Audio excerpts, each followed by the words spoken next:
მოგესალმებით ამ ჩვენს ბოლო საუბარზე ამ წელში და ბოლო თავი გვაქვს დარჩენილი მათეს სახარებიდან 22-ვე თავი. დიდებული თავი აღდგომის შესახებ, ქრისტეს აღდგომის შესახებ. და მე გამოვიფიქრე გადაწყვეტე ასე დღევანდელი საუბარი ასე წავმართოთ. სანამ ტექსტს წავიკითხავ თვითონ სახარება როგორ მოგვითხრობს აღდგომის შესახებ, ჯერ წავიკითხოთ საერთოდ ძველი აღთქმა ქრისტემდე ადამიანი როგორ ფიქრობდა სიკვდილზე, სიცოცხლეზე, აღდგომაზე, ქონდა თუ არა მას მოლოდინი საერთოდ სიკვდილის შემდეგ სიცოცხლის გაგრძელების, ან ფიქრობდა თუ არა რომ აღდგება ის მკვდრეთით, ან თავად მას ქონდა მოლოდინი იმისა რომ მკვდრეთით აღდგება ადამიანი. აი ეს განვიხილოთ და შემდეგ წავიკითხოთ ის ტექსტი რა მოხდა ქრისტეს აღდგომის დღეს, რითი აღსრულდა თუნდაც ის მოლოდინი, რაც შეიძლება ქონდა რჩეულებს, ყოველ შემთხვევაში ისრაელს და ჩვენ ნახავთ რომ არა მარტო ისრაელს.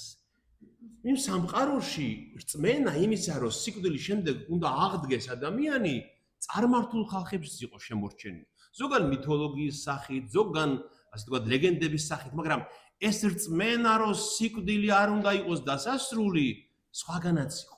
მაგრამ ისრაელს რჩეულებს ღმერთისგან გაცხადებული ჰქონდა ეს. ახალ აღთქმაში არის კორინთელთა მიმართ პირველი ეპისტოლის მე-15 თავში ასეთ სიტყვები, რომელიც აი აღდგომის სიტყვებია. აი ეს არის ჩვენი სახარება. ეს არის ჩვენი რწმენა. ნახეთ კორინთელთა პირველი ეპისტოლის მე-15 თავის მე-20 მუხრიდან. ხოლო 10 ქრისტე აღდგა მკვდრეთით და იქმნა პირმშო შესვენებულთა. ვინაიდან კაცის მიერ იქმნა სიკვდილი და კაცის მიერვე აღდგომა მკვდართა. და როგორც ადამში კვდებიან ყველანი, ასევე ქრისტეში იცოცხლებს ყველა. ესმით? როგორი სიტყვებია, ნახეთ რომ ის გახდა განსვენებული და თაგან პირმშო. ანუ პირველი რომელიც აღდგა მიცვალებულებისაგან და როგორც კაცმა, ანუ ადამიანმა შემოიტანა სიკვდილი ადამიანებში, ანუ ადამმა, ხო? ადამმა და ევა, ასევე კაცის მიერ შემოვიდა აღდგომა მკვდართა. ნუ ქრისტეც ხომ განკაცებული იყო კაცის ბუნებით. და როგორც ადამში კვდებოდნენ ყველა, ანუ კვდებიან ყველა, ადამიანის თავმალობაში მყოფნი ყველანი კვდებოდნენ, იმიტომ რომ დაისაჯნენ სიკვდილით. ხომ ისინი უკვდავების შექმნა ღმერთმა. ასევე ამიერიდან ქრისტეს აღდგომის შემდეგ იცოცხლებს ქრისტეში ყველა. ოღონდ ქრისტეში მისი მორწმუნე იცოცხლებს ყველა. ანუ ფაქტობრივად რა გამოდის, ნახეთ რომ 60-ში ჩვენ რა უკვდავებაც მოგვანიჭა ღმერთმა, ადამი და ევა ხომ უკვდავები უნდა ყოფილიყვნენ. ის დაკარგეს მათ შეწოდების გამო და ახლა ქრისტემ დაგვიბრუნა უკვდავება, რომელიც ჩვენ ქმნილებებს, როგორც ქმნილებას, ღმერთის ქმნილებას უქონდა. აი ეს არის ჩვენი სარწმუნოება. მაგრამ რას ამბობს ძველი აღთქმა სიკვდილზე და აღდგომაზე? მე მინდა რამოდენიმე ადგილი ძველი აღთქმიდან წაგიკითხოთ.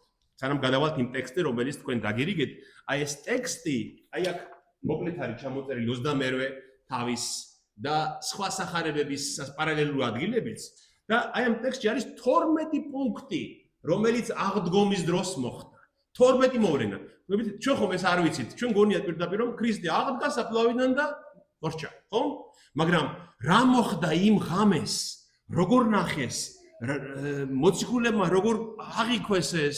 ვინ ნახა პირველად მისი აღდგომა? ყველაფერი ეს მოცემულია 4-ვე სახარებაში. 4-ვე სახარება ამას აღწერს და მე აი ამ ტექსტში რაც დაგირიგეთ, გავაკეთე სინთეზი ამის.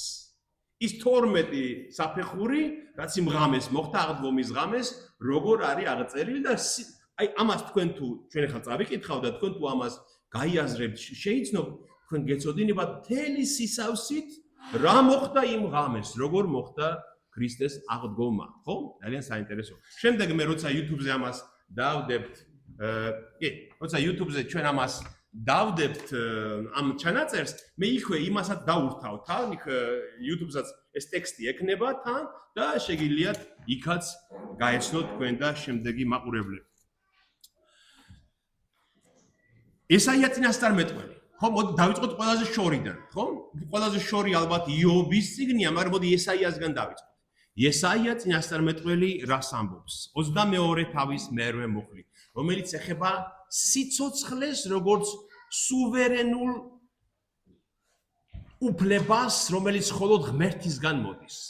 ანუ სიცოცხლის მინიჭების უფლება არის ღმერთის სუვერენიტეტი. მხოლოდ ღმერთს შეუძლია სიცოცხლე მიანიჭოს მკვდარ მატერიას. ჩვენ ხო მატერია ვართ. ჩვენ ხო ღმერთმა მიწისგან შექმნა, ანუ იმ მინერალებისგან, იმ ნივთიერებებისგან, რაც ჩვენში არის, მისგან შექმნა ღმერთმა და ღმერთმა ჩაგვბერა სიცოცხლის სული, ანუ ღმერთისგან მოდის სიცოცხლე. და ნახეთ, ესაიას 42 თავში მე ვარ უფალი ამბობს ღმერთი. ანუ მე ვარ უფალი, წერია მე ვარ იაჰვე, აი ეს 400-იანი ღმერთის სახელი. ეს არის ჩემი სახელი და ჩემს დიდებას არ მივცემს ხვას და ჩემს ქებას გამოქანდაკებულ კერპებს. ნახეთ რასამ ჩემს დიდებას არ მივცემს ხვას და ჩემს ქებას გამოქანდაკებულ კერპებს. რა არის ღმერთის დიდება?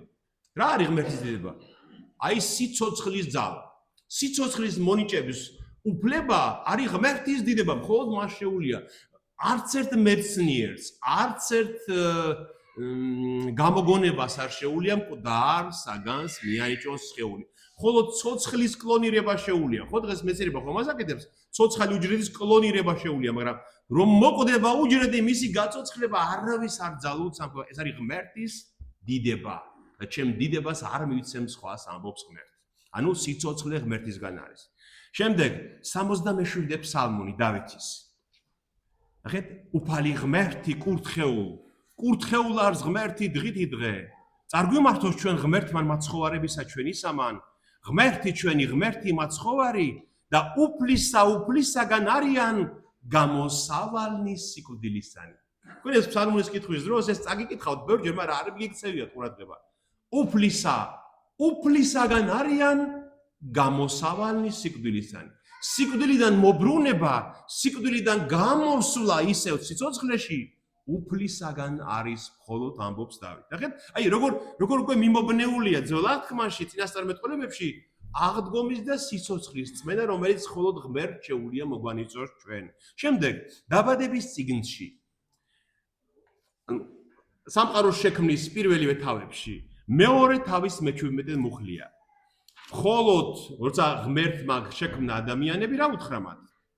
მხოლოდ კეთილის და ბროტის ცნობადის ხიდან არ ჭამოთ, ხო? თუ შეჭამთ, რა მოხდებაო? სიკვდილით მოკვდებით. ანუ ეს ჩვენ რას გვეუბნება, რომ უკვდავნი იყვნენ ადამიანები. გესმით? ადამიანი უკვდავი შექმნა, უკვდავი ჩაიფიქრა ღმერთმა. ჩვენ უკვდავნი ყოფილიყავით. და ღმერთი როცა აფრთხილებს და უნება რომ რაწამს ამხის ნაყოფიდან შეჭამთ მოკვდებით, ეს ნიშნავს რომ უკვდავება გქონდათ. მაგრამ ჩვენი სარწმუნოებას დოგმატიკა ჩვენი ამბობს რომ ღმერთმა ადამიანის შექმნა გონიერი, სულიერი არსება, სხეულთან შეერთებული, უკვდავი დამასკელის სარწმუნოების განმარტებაში არის ეს. შემდეგ იობის წიგნი. ეს არის უძველესი წიგნი იუდაურ ტრადიციაში, ამ მრავალვნებული იობის, ხო? ძველ აღთქმაში. ამ წიგნს ძველი აღთქმისეული ტრადიცია, იუდაური ტრადიცია, ხო? მიაწერს თავად მოსეს. რომ მოსემ ჩაწერა ეს წიგნი, მაგრამ ეს ამბავი, ეს გადმოცემით უკვე იყო, მათ იცოდნენ, მათ ერში ეს იყო მეხსიერებაში და მოსემ ჩაწერა. ნახეთ რას ამბობს იობი. ამოიძირკვება ცოდვილი კაცი. ანუ იობის წიგნში ერთ-ერთი მისი მეგობარი ეუბნება იობს, რომ შენ იმიტომ იტანჯები, ეუბნება რომ ცოდვილი კაცი ხარ და შენ არ იცი რომ ცოდვილ კაცს ეკუთვნის სიკვდილი და ტანჯვა და ეუბნება ამოიძირკვება ცოდვილი კაცი მისი საიმედო კარვიდან და წაათრევენ მას საშინელებათა მეფესთან. ეს არის იობის მე-18 თავში. წაათრევენ მას, აი ესე წერია, წაათრევენ საშინელებათა მეფეს. და ვინ არის საშინელებათა მეფე? რა არის საშინელებათა მეფე? სიკვდილი. აი ასეთი წარმოდგენა იყო იმ დროს, რომ სიკვდილი არის საშინელება და უმაღლესი მწვერვალი, ხო? როცა ჩვენ ამ ქვეყნიდან მიდიხარ. შემდეგ 1 კორინთელთა მე-15 თავში ესეთ სიტყვები. რომ აი ამ საშინელებათა მეფისგან გამოხსნა ერთადერთი ვის ხელში იყო? ღმერთის და მისი ძის მოსვლით და განკაცებით და აღდგომით ჩვენ მოგვეცა მისგან თავდახსნა. და კორინთელთა მე-15 თავში წერია ასე, თუ მკვდრეთით აღდგომა არ არის, მაშინ არც ქრისტე აღმდგარა, ხოლო თუ ქრისტე არ აღმდგარა, ფუჭია ჩვენი ქადაგება და ფუჭია თქვენი რწმენაც.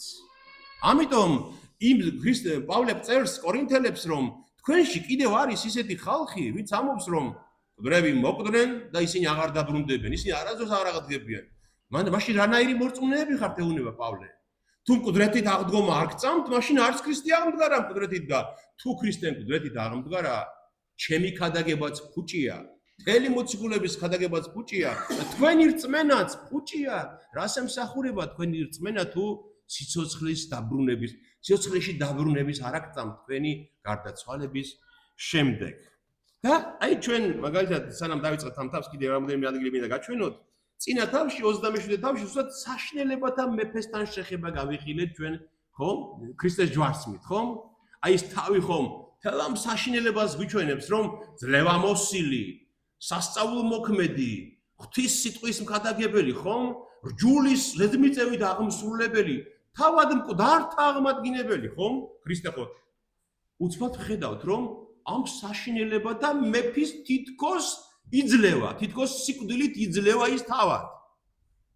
და მართლაც საშინელება ტრიალებს იმ დღეს, იმ წითელ პარასკევს, მათ თავს, ხო გახსოვთ, დაბნელდა ზეცა, მოციქულები გაიფანტნენ, რომ ეს ხედავენ, რომ ჯვარზე აღესრულა მათი ძლევამოსილი, მოძღვარი და უფალი, ხო? და აი ნახეთ ახლა ეშმაკიო იძლია იმითიო, აი ჩვენი წარწმუნება ასე გვასწავლა. ეშმაკი ასე როგორ დაამარცხა ღმერთმა, რომ ეშმაკს ეგონა, რომ ესეც კაცია. მან არ იცოდა მთელი საიდუმლო ღმერთის განკაცების. ეკვეთა როგორც კაცს ქრისტეს ეშმაკი. მას ეგონა, რომ აი საშინელებათა მეუფესთან მასაც წაიყვანს და ღმერთი აღმოჩნდა ის, ვისაც ეკვეთა და უნდოდა რომ მოეკლა, ხო? ქრისტე ხომ ეშმაკის შთაგონებით მოკლეს მათ, ვინც მოკლა. ნახეთ და ქრისტე რომ მოკლეს და საფლავში დადეს, საფლავში დევს მისი სხეული, ხო? და სამშინველიც მოკვდა იმ ტანჯვის გამო, ხო? მაგრამ მას სიკვდილში მას რა წაყვა? ადამიანური სული, ხო? ადამიანურ სულს, ანუ მისი სული ჩავიდა ჯოჯოხეთში და მის სულს განუშორებლად თან ახლდა ძეღმერთი, მისი ღვთაებრივი ბუნებით, გესმით? და აი რო ჩავიდა ჯოჯოხეთში ძეღმერთი, ქრისტეს სული, კაცობრივი სული, ეკვეთა მას ჯოჯოხეთი, მაგრამ ღმერთი ახლავს თან მას განუშორებლად, გესმით? ღვთაებრივი ბუნება, ამიტომაც მოიკლა, ამიტომაც მოიწყლა, ამიტომაც ვერ დაამარცხა და აღდგა ქრისტე მკვდრეთით. გესმით? და ქრისტე ამიტომ იყო პირველი ადამიანი ღმერთთან შეერთებული, ვინც ძლია ჯოჯოხეთს და ამიტომაც ხატებზე გამოსახულია ხოლმე, რომ ჯოჯოხეთის კარები ინგრევა, იმტრევა და ქრისტე ამოდის იქიდან გამარჯვებული. კაცი გეგონაო და ღმერთი აღმოჩნდაო, იოანე ოქროპირიესი ამბობს, ეკვეთე კაცო და ღმერთი აღმოჩნდაო და ამიტომაც მოიწყლი და დამარცხდი შენ და ისაიას სიტყვებს იმეორებს, სად არის სიკვდილო ძლევა შენი, სად არის ჯოჯოხეთო საწერტელი შენი, ანუ ის იარაღირითიც აწამებდი ამდენ ხანს ადამიანებს, გესმით? აი ეს მოხდა. და 21-ვე თავი აი იმ საშინელებათა თავს, ზა ქრისტე კვდება და საშინელება ბჭყალებში ვამბობ ამას, 22-ვე თავი არის დიდების თავი, როცა ქრისტე აღდგა მკვდრეთით. კიდევ რა არის საინტერესო, ნახეთ, ქრისტე რომელ დღეს აღდგა მკვდრეთით? კვირას. სამყაროს შექმნა რომელი დღით იწყება ბიბლიაში? ერთ შაბათ, კვირით. სამყაროს შექმნაც ერთ შაბათით იწყება და ქრისტეც ერთ შაბათს აღდგა, ხომ? და სამყაროს შექმნის პირველ დღეს ღმერთმა რა ქნა? ნათელი გაყარა ბნელს. აი ამ დღესაც ზუსტად იგივე ხდება. ნათელი გაეყარა, სიკვდილი გაყარა სიცოცხლეს ღმერთმა და ნათელმა გაიმარჯვა და ბნელი დამარცხა. გესმით? აი იუდაურ ტრადიციაში მათ ტიპიკონში აი ესეც კვირა დღეს იყო მიმითებული, თალმუდშია ეს ნახსენები, თამიდ ტრაქტატ თამიდში ნახსენებია, რომ კვირის პირველ დღეს ტაძარში უნდა იგალობონ 23 ფსალმუნი. რა 23 ფსალმუნი რას ამბობს? აღახვენით ბჭენი თქვენი მთავარნო, აღახვენით ბჭენი საუკუნი და შევიდეს მეუფედიდებისა. ვინ არის ეს მეუფედიდებისა? უფალი და ძლიერი, უფალი ძლიერი და მტკიცე ბრძოლას აშინა, ხო? ანუ კარიბჭეებო, ტაძრის კარიბჭეებო, გახსენით, ამაღლდით, გაფართოვდით, რადგან დიდების მეუფე შემოდის. ეს როდის ახსოვდა? გახსოვთ, ბზობაც ხო კვირა იყო. ბზობას როგორც ისრაელის მეფე შედის ის და იმ დროს გალობენ კვირას ამას და საფლავიდან რომ გამოდის ის დღეც კვირაა, ხო? იმ დღესაც ეკუთვნის ეს ფსალმუნი. გახსენით კარიბჭეებო, კარებები, გამოდის მეუფე დიდებისა, უნდა შემოიტანოს სიცოცხლე თქვენში. ხდებათ, როგორ ყველაფერი როგორ ერთმანეთს ემთხვევა ქრისტეს აღდგომის დროს. და ქრისტიანობაში საერთოდ ჩვენ ეს რო ვიცოდეთ, არის ორი სვეტი, რომელზეც დგას ქრისტიანობა. ჯვარცმა ქრისტესი და მისი აღდგომა. ეს არის ორი შეურყეველი სვეტი. ჯვარცმა რო არ ყოფილიყო, არ იქნებოდა გამოხსნა ჩვენი, რადგან ჯვარცმის დროს მან ჯვარზე აიტანა ჩვენი დანაშაული ყველას. ჩვენ რა სასჯელიც უნდა მიგვეღო ჩვენი დანაშაულებისთვის, მან ჯვარზე იტვირთა ყველაფერი და მოკვდა ჩვენთვის, ხო? ჯვარცმით გამოგვიხსნა და აღდგომით გვაჩვენა, რომ ის არის სარწმუნო, რომ სარწმუნოა ეს რწმენა, რომ ეს გამარჯვება ნამდვილად ღმერთთვის სათნო, ამიტომაც ღმერთმა აღადგინა ის მერე მკვდრეთით, როგორც მართალი, უწოდველი და როგორც თავად განკაცებული ღმერთი, ხო? მაგრამ ნახეთ რა არის საინტერესო. ჯვარცმა აბსოლუტურად ისტორიული მოვლენა. ისრაელში იმ დროს უამრავი ებრაელი, რწმენისთვისაც კი ბევრი აწვეს ჯვარს, ხო? და ჯვარცმაში ეჭვი არავის არ ეპარება ქრისტეს ჯვარცმაში, ხომ ასეა? ანუ ვინმეს თქვენ რომ უთხრათ რომ ქრისტე ჯვარს ეცვაო, არ შეგედავება. კი, შეიძლება მოეკლათ. რა მოხდა მე ვიღაცამ ჯვარს აცვა. მაგრამ აღდგომა არ არის ასეთი. აღდგომა იხილება მხოლოდ რწმენით. და აღდგომაც ისე აღწერილი სახარებაში, რომ ყველა კი ვერ ხედავს მას მკვდრეთით აღმდგარს. მხოლოდ ისინი, ვინც მისია, ვინც მისი ერთგულია, ვინც მისი მოწაფეა, ვინც ის წამს. აი ესეთი პარადოქსი ხდება ამ ორ ამაში. ნახეთ, მე აქ ხო ადრეც გითხარით, აქ არის პოტაელი მაქვს მე იუდეველთა ომი, იოსებ ფლავიუსის, ხო? და აი ესეთი პატარა ადგილია იოსებ ფლავიუსის იმ პირველი საუკუნეში, როცა ის აღწერს აი ამ იერუსალიმის დაცემას, ეს არის იუდეველთა ომის მეხუთე თავის მეორე წიგნი. აი ესეთ რამეს წერს ჯვარცმაზე, ჯვარცმა ხო თქვი რომ ისტორიულია. როცა შეიპყრობდნენ ხოლმეო რომაელებიო იუდეველებს, გაშოტავდნენ ხოლმე მათ. სიკვდილით დასჯამდე ყოველგვარი ხერხით აწამებდნენ. ის რაც ქრისტეს თავს აღასრულეს. ჯვარცმა რომ მიუსაჯეს, გადასცეს ჯარისკაცებს და აწამეს ყოველგვარი ხერხით. ეს ისტორიული ფაქტია. იოსებ ფლავიუსი აღწერს ამას. რათა შემდეგ ჯვარს ეცვათ ისინი ქალაქის გალავანთან. ტიტეს, ანუ ხედავთ რომაელს, იმედი ჰქონდა რომ ამ ჯვარცმულთა ნახვა იუდეველებს კაპიტულაციას აფიქრებინებდა. რამე თუ მათაც თუ არ დანებდებოდნენ, რათაც იგივე ხვედრი ელოდათ მათაცო. ამიტომაც ჯარისკაცები მთელ შიშს, მთელ ბრაზს, მთელ ზიზღს და შეურაცხყოფას დატყვევებულებზე ანთხევდნენ ხოლმე.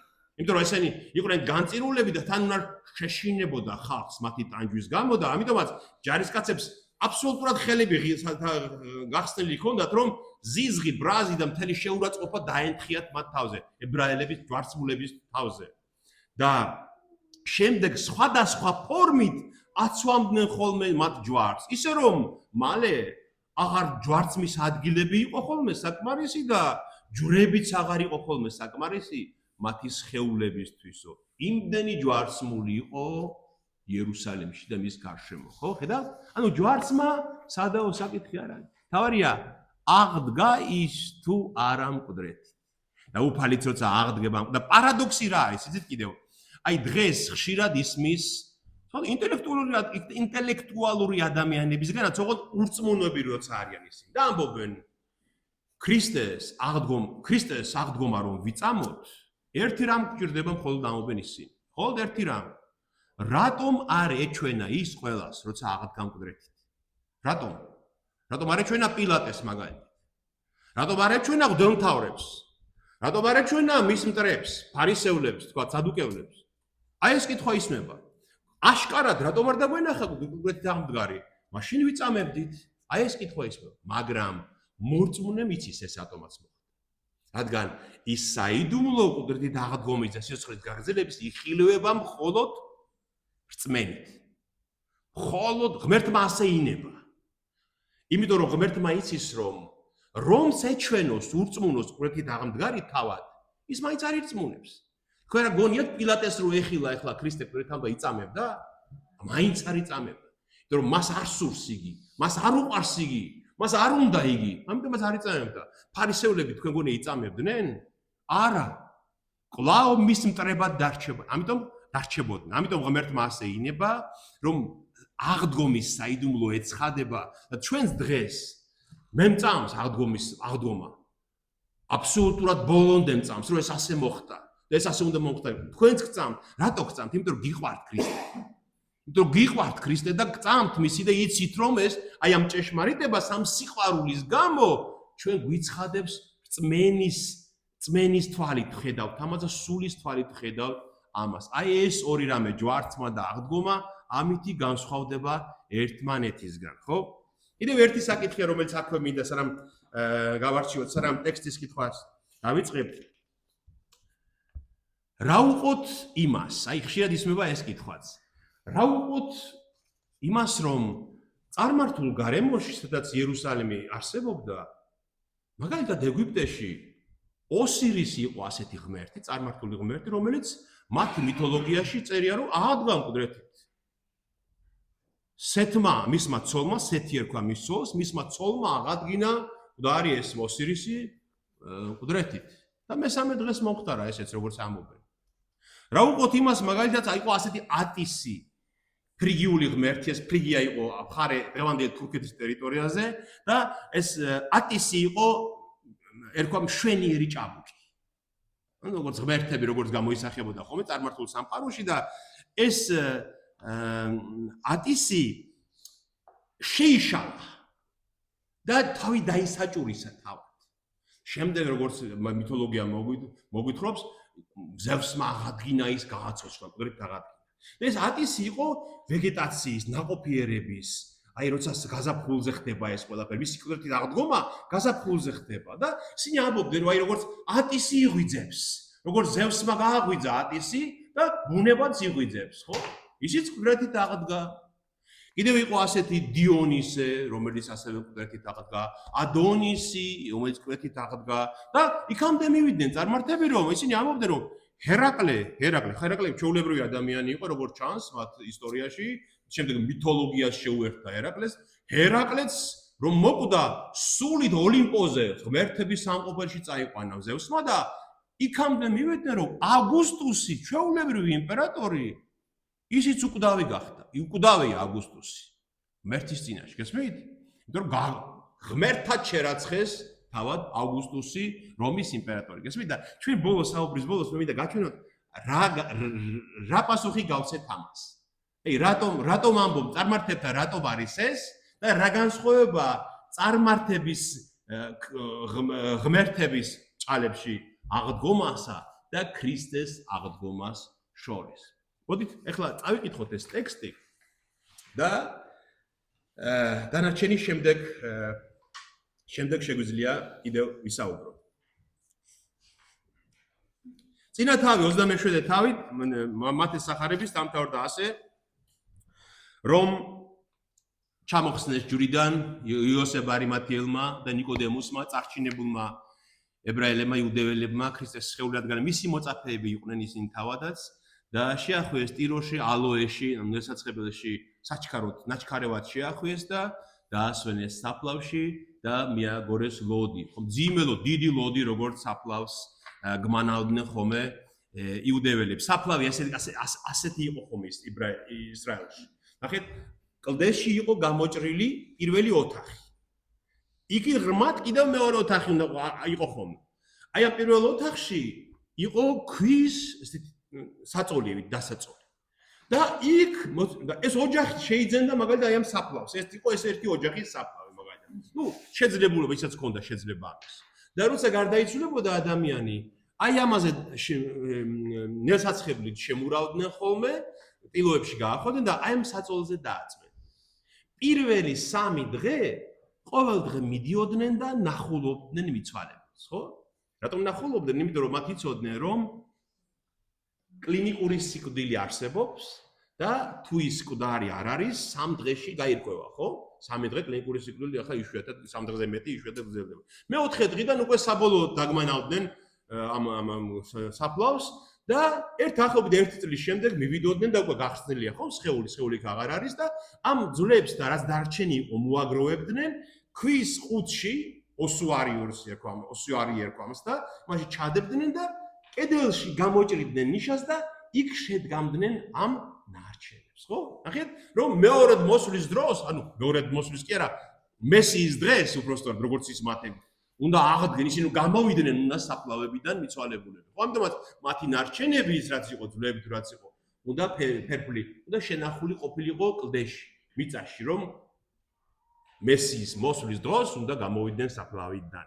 და ქრისტეც ასე დაასვენეს საფლავში და დაგმანეს ლოდით, მაგრამ რა თქვეს კიდევ მათ რომ შეიძლება მისი მოწაფეები მოვიდნენ და მოიპარონ იგიო სხეული მოიპარონო და შემდეგ გავრცელონ ხმა რომ საფლავში იმიტომ არ წევსო რომ მკვდრეთი დაღდგაო. რადგან მათ ახსოვთ რომ ქრისტემ თქვა რომ მე მესამე დღეს აღდგები. ეს იციან მისმა მტრებმა გესმით? და ამიტომაც ეშინიათ რომ ასეთი რამ არ მოხდეს, ქვეცნობიერად შიში აქვთ ამის. ამიტომაც პილატეს თხოვენ რომ ჯაუყენე ჯარისკაცებიო რომ არ მოვიდნენ და არ მოიპარონ მისი სხეულიო და პილატე ეუბნება რომ მე ხომ მოგეცით თქვენ კოჰორტა. აი გეცამანის ბაღში რომელიც გემსახურებოდათ ხო როცა შეიპყრეს ეს ქრისტე. წაიყვანეთ ეგ ჯარისკაცები და თქვენ უნდა არაჯეთ როგორც გინდათ და მართლაც წავიდნენ ეს რომაელი ჯარისკაცები დაბეჭდეს. პროკურატურის ბეჭედი ერტყმებოდა იმ საფლავის ქვას. მართლაც ასე იყო, ბეჭედს როგორც აკეთებდნენ და ჯარისკაცები დაუყენეს და ასე დამთავრდა ის საშინელებათა დღე, ხო? საშინელებათა მეფის ბოლო ბრძოლა, სიკვდილის ბოლო ბრძოლა ქრისტესთან რომ საფლავშიც კი დადეს. ნახეთ, როგორ დამდაბლდა ძეღმერთი, რომ საფლავშიც კი დაიდო. აი, ყველაზე ბოლო საფეხურიც კი დამდაბლების არის რომ საფლავში დაიდო და მისი სული შემდეგ ჩადის ჯოჯოხეთში. ჯოჯოხეთი ეს დღეს, უყურეთ როგორ არის ჯოჯოხეთი დღეს ჩვენ სცენაში, ამან შეიძინა მნიშვნელობა რომ ჯოჯოხეთი არის საწამებელი, არის სატანჯველი ადგილი, ხო? მაგრამ იმ დროს, სანამ ქრისტე ჯერ არ იყო ჯარსმული, ჯოჯოხეთი ერქვა ზოგადად მკვდართა სამეფოს. შეოლ, ესეც სიტყვა ებრაულში, მკვდართა სამეფო, შავეთიც ქვია ამას. შავეთი მკვდართა სამეფოც ყველა მიცვალებული იქ მიდის და ელოდება გამოხსნას. გახსოვთ, ლაზარეს და დიდრის და ლაზარეს ამბავი რო აღწერილი ლუკას სახარებაში. იქ რა წერია? თუ გახსოვთ, აბრაამის სად არის? აბრაამის წიაღშია ლაზარე, ხო, მაგრამ აბრაამი თვითონად ჯოჯოხეთშია აბრაამი. ანუ იმ მკვდართა სამეფოშია. მაგრამ მკვდართა სამეფოში ბაც წამდათ რო იყო ნუგეშინის ცემის ადგილი. სადაც იყვნენ მართალნი შეკრებილი აბრაამი, მოსე, დავითი, სხვანი, გესმით? ვინც მესიის მოლოდინით აღესრულა, მაგრამ ვერ მოესწრო მის მოსვლას. ანუ იმ ჯოჯოხეთში, იმ შავეთში და იმ მკვდართა სამეფოში იყო ნუგეშინის ცემის ადგილი და ლაზარეც, მართალი ლაზარე იქ არის აბრაამის წიაღში, გესმით? მაგრამ ქრისტეს მკვდრეთი დააღდგობით და ამაღლებით, აი ის ნუგეშინის ცემის ადგილი, რაც ჯოჯოხეთში იყო, საწავი და სად გადაინაცვლა? ზეცაში, 64-ში, ღმერთთან, უკვე ზეცაშია ის, ვინც მართალია. ხო გასაგებია?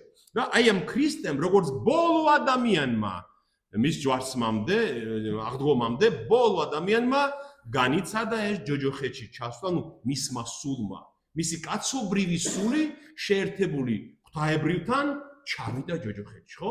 და პარასკევი ასე დამთავრდა. აი მე აქ ეს პუნქტები უკვე გითხარით რომ ჩამოგიწერეთ. მანდაც გვაქვს აქ ტექსტი, მოდი მივყვეთ და ყველაფერი წავიკითხოთ, ხო? აი სხვა რო არაფერი, ეს მაინც წავიკითხოთ, რომ სრული მთლიანი წარმოდგენა შეგვექმნას რა მოხდა იმ კვირას განთიადზე.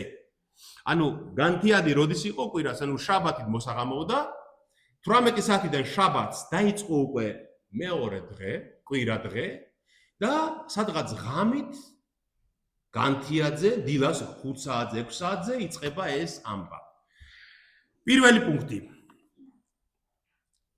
ანგელოზი ზეციდან ჩამოდის და გადააგორებს საფლავის ლოდს. და ტექსტი მათეს სახარების 28 თავიდან. და ჰა, საშინლად იძრა მიწა, ვინაიდან უფლის ანგელოზი ჩამოეშვა ზეციდან, მივიდა სამარხთან და კარიდან გადააგორა ლოდი და ზეთ ჩამოჯდა. სახე მისი იყო როგორც ელვა და სამოსი მისი სპეტაკი როგორც თოვლი, მისი შიშით შეძწუნდნენ საფლავის მცველნი და მკვდრებს დაემსგავსდნენ. ეს ამბავი ხდება უკვე როდის? ჯერ ქალები, დედები, მოციქულები საფლავთან არ არიან მისული.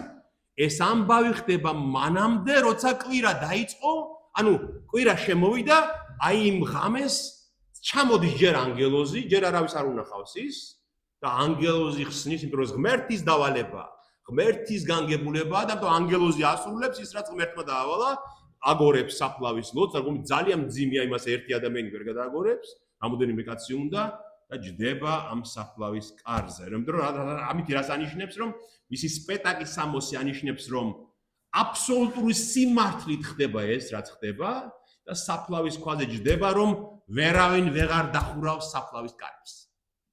ღმერთის ნება, რომ ქრისტეს საფლავის კარი და ყველა მორწმუნის საფლავის კარი სამუდამოდ არასდროს აღარ დაიხურება. ამიტომაც ანგელოზი ჯდება ამ საფლავის ქვაზე. მორჩა, ღმერთის ხელშია ჩვენი აღდგომა და ჩვენი სიცოცხლე, ხო? აი ამას აჩვენებს ეს. მეორე პუნქტი. ქალები, რომლებიც იესოს ემსახურებოდნენ, მიდიან საფლავთან და პოულობენ მას ცარიელს. ეს უკვე ხდება როდის? განთიადისას, ხო? ნახეთ, მათეს სახარებაში წერია, ხოლო შაბათის დამლევს, კვირის პირველი დღის განთიადისას, მოვიდა მარიამ მაგდალინელი და მეორე მარიამით სამარხის სანახავად. მარკოზიც წერს იგივეს და როცა გავიდა შაბათი, მარიამ მაგდალელმა, მარიამ იაკობისამ და სალომემ იყიდეს ნელსაცხებელი, რათა მისულიყვნენ და ეცხოთ მისთვის კვირის პირველ დღეს დილა ადრია მზის ამოსვლისას მივიდნენ სამარხთან და ერთმანეთს ეუბნებოდნენ, ვინ გადმოგვიგორებს ლოდს სამარხის კარიდანო, მაგრამ დაინახეს, რომ ლოდი გადაგორებულია და ხოლო ის იყო ძალიან დიდი. ნახეთ, რომ მივიდნენ ეს კითხვა, რომ ვინ გადაგვიგორებს ლოდს, აღარ სჭირდებათ, იმიტომ რომ ხედავენ, რომ საფლავი გახსნილი, რადგან ანგელოზმა გადააგორა უკვე ის ლოდი. ლუკაც იგივეს წერს, ხოლო კვირის პირველ დღეს გამზადებული მსურნელებით დილაუთიანია მივიდნენ სამარხთან, მაგრამ ლოდი სამარხიდან გადაგორებული დახვდა და შიგ შესვლისას ვეღარ ნახეს უფლის იესოს გვამი. ნახეთ, უფრო მეც ამბობს ლუკა, რომ საფლავში შევიდნენ, შეიხედეს და ხედავენ, რომ მისი სხეული აღარ არის საფლავში. ესმით? იოანე წერს ასევე, ხოლო კვირის პირველ დღეს მარიამ მაგდალელმა დილაუთენია მივიდა სამარხთან, როცა ჯერ ისევ ბნელოდა და დაინახა, რომ სამარხიდან აეღოთ ლოდი. ანუ აბსოლუტურად ემთხვევა ეს ოთხივე ჩვენება, ასე ვთქვათ, ოთხივე ჩვენება ერთმანეთს, რომ მისულებს საფლავი ხდება ღია და ცარიელი, იქ არავინ აღარ არის. და რა ხდება ახლა? რეაქცია რა არის ამ ქალების, ხო? ნახეთ, ჯგუფია ქალების. მარიამ მაგდალელი, მარიამ იაკობისი, სალომე, სავარაუდოდ როგორც ჩანს მე რჩება, რომ კიდევ სხვა ქალებიც არიან, როგორც მათსახელებს არ ახსენებს ლუკა მახარებელი. რას აკეთებს მარიამ მაგდალინელი? მესამე პუნქტი. მარიამ მაგდალელი ბრუნდება ქალაქში და ატყობინებს პეტრეს და იოანეს ნანახის შესახებ. გაოგნებული, ნახეს რომ სხეული აღარ არის, რა უნდა ქნას მარიამმა? თვითონ რა უნდა გააწყოს ქალმა იმ დროს, განთიადისას ჯერ კიდევ რო თითქმის ბნელა, გარბის იერუსალიმში, რომ მის თავარ მოციქულს პეტრეს და იოანეს გააგებინოს, რომ საფლავი ცარიელია, შიგ აღარ არის მოძღვრის სხეული, რა მოხდა? მოიპარეს? როგორ გავიგოთ? და იოანე წერს მე-20 თავში, გაიქცა და მივიდა სიმონ პეტრესთან და მეორე მოწაფესთან, რომელიც უყვარდა იესოს და უთხრა მათ, სამარხიდან წაუღია თუფალი და არ ვიცი სად დაასვენეს. ხო? მე-4 პუნქტი. მარიამი მარტო გაიქცა როგორც ჩანს იერუსალიმში, ხო? რა წერია? საფლავთან დარჩენილი ქალები ხედავენ ორ ანგელოზს, რომელიც მათ აღდგომის შესახებ აუწყებენ. აი ახლა მე პუნქტებად რატომ მინდოდა გაგვიხილა იცით რომ აი ეს ჩვენებები იურისტებმა განიხილეს. მე ხო ადრე გიხარით თქვენ რომ ეს ცნობილი იურისტი ფრანკ მორისონი რომელმაც ეს ყველაფერი როგორც იურისტმა შეეჭვებულმა განიხილა და ეს ჩვენებები ისეა დალაგებული რომ აბსოლუტურად სარწმუნოა ნებისმიერი მოსამართლისთვის. გესმით? არ შეიძლება აქ ვინმეს მოგონილი ან ტყუილი ან შეთქმულება იყოს. ისე აღწერენ ამ დეტალებს, ხო? და მეოთხე პუნქტი. მათეს სახარებიდან მიმართა ანგელოზმა ქალებს და უთხრა, ნუ გეშინიათ, ვიცი რომ ჯვარცმული იესოს ეძებთ, აქ აღარ არის, არამედ აღდგა, როგორც თქვა, მიდით და იხილეთ ის ადგილი, სადაც ესვენა. დაუყოვნებლივ წადით და უთხარით მის მოწაფეებს, რომ მკვდრეთი და აღდგა და წინ მიგიძღვით გალილეისკენ, იქ იხილავთ მას. აჰა, გითხარით თქვენ. პირველად ანგელოზი ახარებს ამ დედებს რომ აღდგა მკვდრეთით აქ აღარ არის. მარკოზი ამბობს, შევიდნენ სამარხში, ნახეთ, რომ მეც ამბობს მარკოზი. შევიდნენ სამარხში და იხილეს მარჯვნივ მჯდომარე ჭაბუკი, თეთრი სამოსით მოსილი და შეკრთნენ, ხოლო მან უთხრა, ნუ შეკრთებით, ნუ შეშინდებით. თქვენ ეძებთ ჯვარცმული იესო ნაზარეველს. აღდგა, აქ აღარ არის. აი ამ ადგილას ესვენა იგი. მას წადით, უთხარით მის მოწაფეებს და პეტრეს წინ წაგიძღვებათ გალილეისკენ და იქ იხილავთ, როგორც გაუწყათ თქვენ. ჩვენ ნახეთ 26-ე თავში, ჯვარცმის წინა საღამოს ქრისტე უგრება მათ რომ აღდგები მკვდრეთით, შეგხვდებით გალილეაში. ნახეთ, ანგელოზი იგივეს იმეორებს, რომ ხომ გითხრათ რომ გალილეაში შეგხვდებათ. უთხარით პეტრეს და მოწაფეებს რომ გალილეაში წავიდნენ და იქ შეხვდება მათ უფალი. ნახეთ, ლუკასი ამბობს, ამის გამო საგონებელში ჩავარდნილთ, საფლავი გახსნილი დახვდათ, მარიამი გაიქცა ეს შეშინებული რომ მოციქულებს უთხრათ, გარიჟრაზე ნახევრად სიბნელეში დგანან საფლავთან და ამის გამო საგონებელში არიან ეს ქალები ჩავარდნილნი და წარმოუდგათ მოელვარე სამოსით მოსილი ორი კაცი, რა ისინი შეშინებულნი იყვნენ და თავჩაქინდრულნი ჩაშტერებოდნენ მიწას, უთხრეს მათ, რა დეძიებთ ცოცხალს მკვდრებში? აქ აღარ არის, არამედ აღდგა, გაიხსენეთ, რას გეუბნებოდათ, როცა ჯერ კიდევ გალილეაში იყო, რომ ძეკაცისა უნდა მიეცეს ცოდვილთა კაცთა ხელში, ჯვარს ეცვას და მესამე დღეს აღდგეს და გაახსენდათ ეს სიტყვები. ამ ქალებსაც ხომ მოსმენილი აქვს უფალი, რასაც აუნდა, ანგელოზი იგივეს რო ეუნება, გაახსენდა და ნახეთ რა ხდება, ნელ-ნელა იღვიძებს ეს ცნობიერება მათში და ის რწმენა, რომ აღდგა, ის აღმდგარია მკვდრეთით და არა მოპარული ან რამე სხვა. ნახეთ, პეტრე და იოანე, მეხუთე პუნქტი, პეტრე და იოანე მორბიან საფლავისკენ მის დასათვალიერებლად. ნახეთ, რა საოცარია, ქალები დილაადრიან მივიდნენ, ქალები ხო უფრო დისციპლინირებულები და უფრო ერთგულები არიან ხშირად. გაიღვიძეს თუ შეიძლება არც უძინიათ იმ ღამეს ამ ქალებს, ხო? დღელი ღამე შეიძლება გაათენეს, აი ამ მასში მათეს სახარებაში სავარაუდოდ არის ეს ადგილი, რომ შაბათის დამლევს მივიდნენ, ასე წერია, ხო? განკეთეს და შაბათის დამლევი იყო, აი როცა დაიწყება კვირა და ვარაუდობენ, რომ მარიამი ორჯერ მივიდა საფლავთან. ჯერ აი ღამე, საღამოს შაბათი რომ დაღამდა, კვირა შაბათს საღამოსაც მივიდა და დაათვალიერა, დაზვერა სიტუაცია რა ხდება, იმიტომ რომ იცის რომ შაბათს ვერ მივა, შაბათს არ შეიძლება მკვდრის შემურვა. ამიტომ მარიამი შაბათს საღამოს უკვე მივიდა, დაათვალიერა რომ იცის რომ კვირას გამთენიისას უნდა წაიღოს ნაცაცხებელი და სხოს მას. გესმით? ამიტომ ეს ქალები როგორ იქცევიან და პეტრე და იოანე ქალაქში არიან, უფრო მეტად შეშინებულნი არიან როგორც ჩანს და მარიამ მაგდალინელი მართან მივიდა და უთხრა რომ საფლავში არ არის უფალი. და ხოლო პეტრე ადგა და სამარხს მიაშურა და როცა დაინახა, დაყრილი ტილოების მეტი ვერაფერი ნახა და წამოვიდა განცვიფრებული იმის გამო, რაც მოხდა. ამას ამბობს ლუკა, მაგრამ იოანე, რომელიც თავადაც იქვე იყო, ხო პეტრე და იოანე მივიდნენ საფლავთან. იოანე წერს, გამოვიდნენ პეტრე და მეორე მოწაფე და სამარხს მიაშურეს.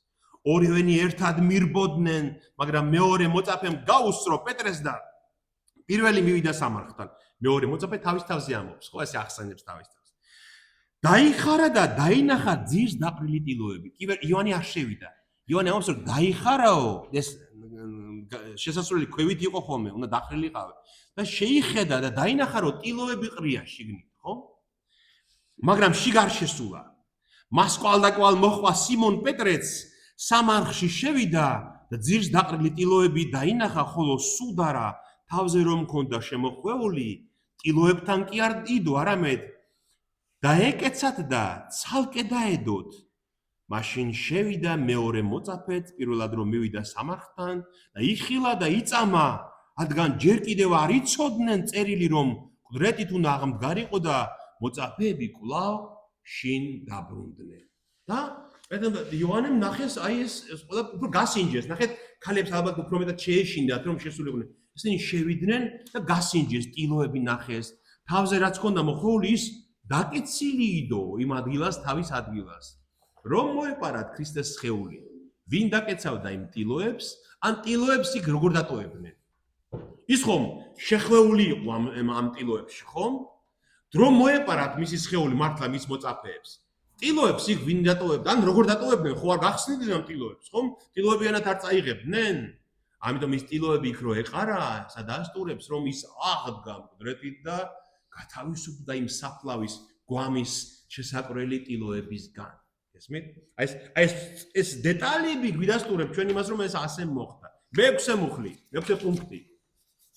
მარიამ მაგდალილელი ბრუნდება საფლავთან და მას მარტოს ეცხადება იესო, ის მიდის და აუწყებს სხვებსაც აღდგომის შესახებ. და ეს არის ყდრეთით აღმდგარი იესოს პირველი გამოცხადება.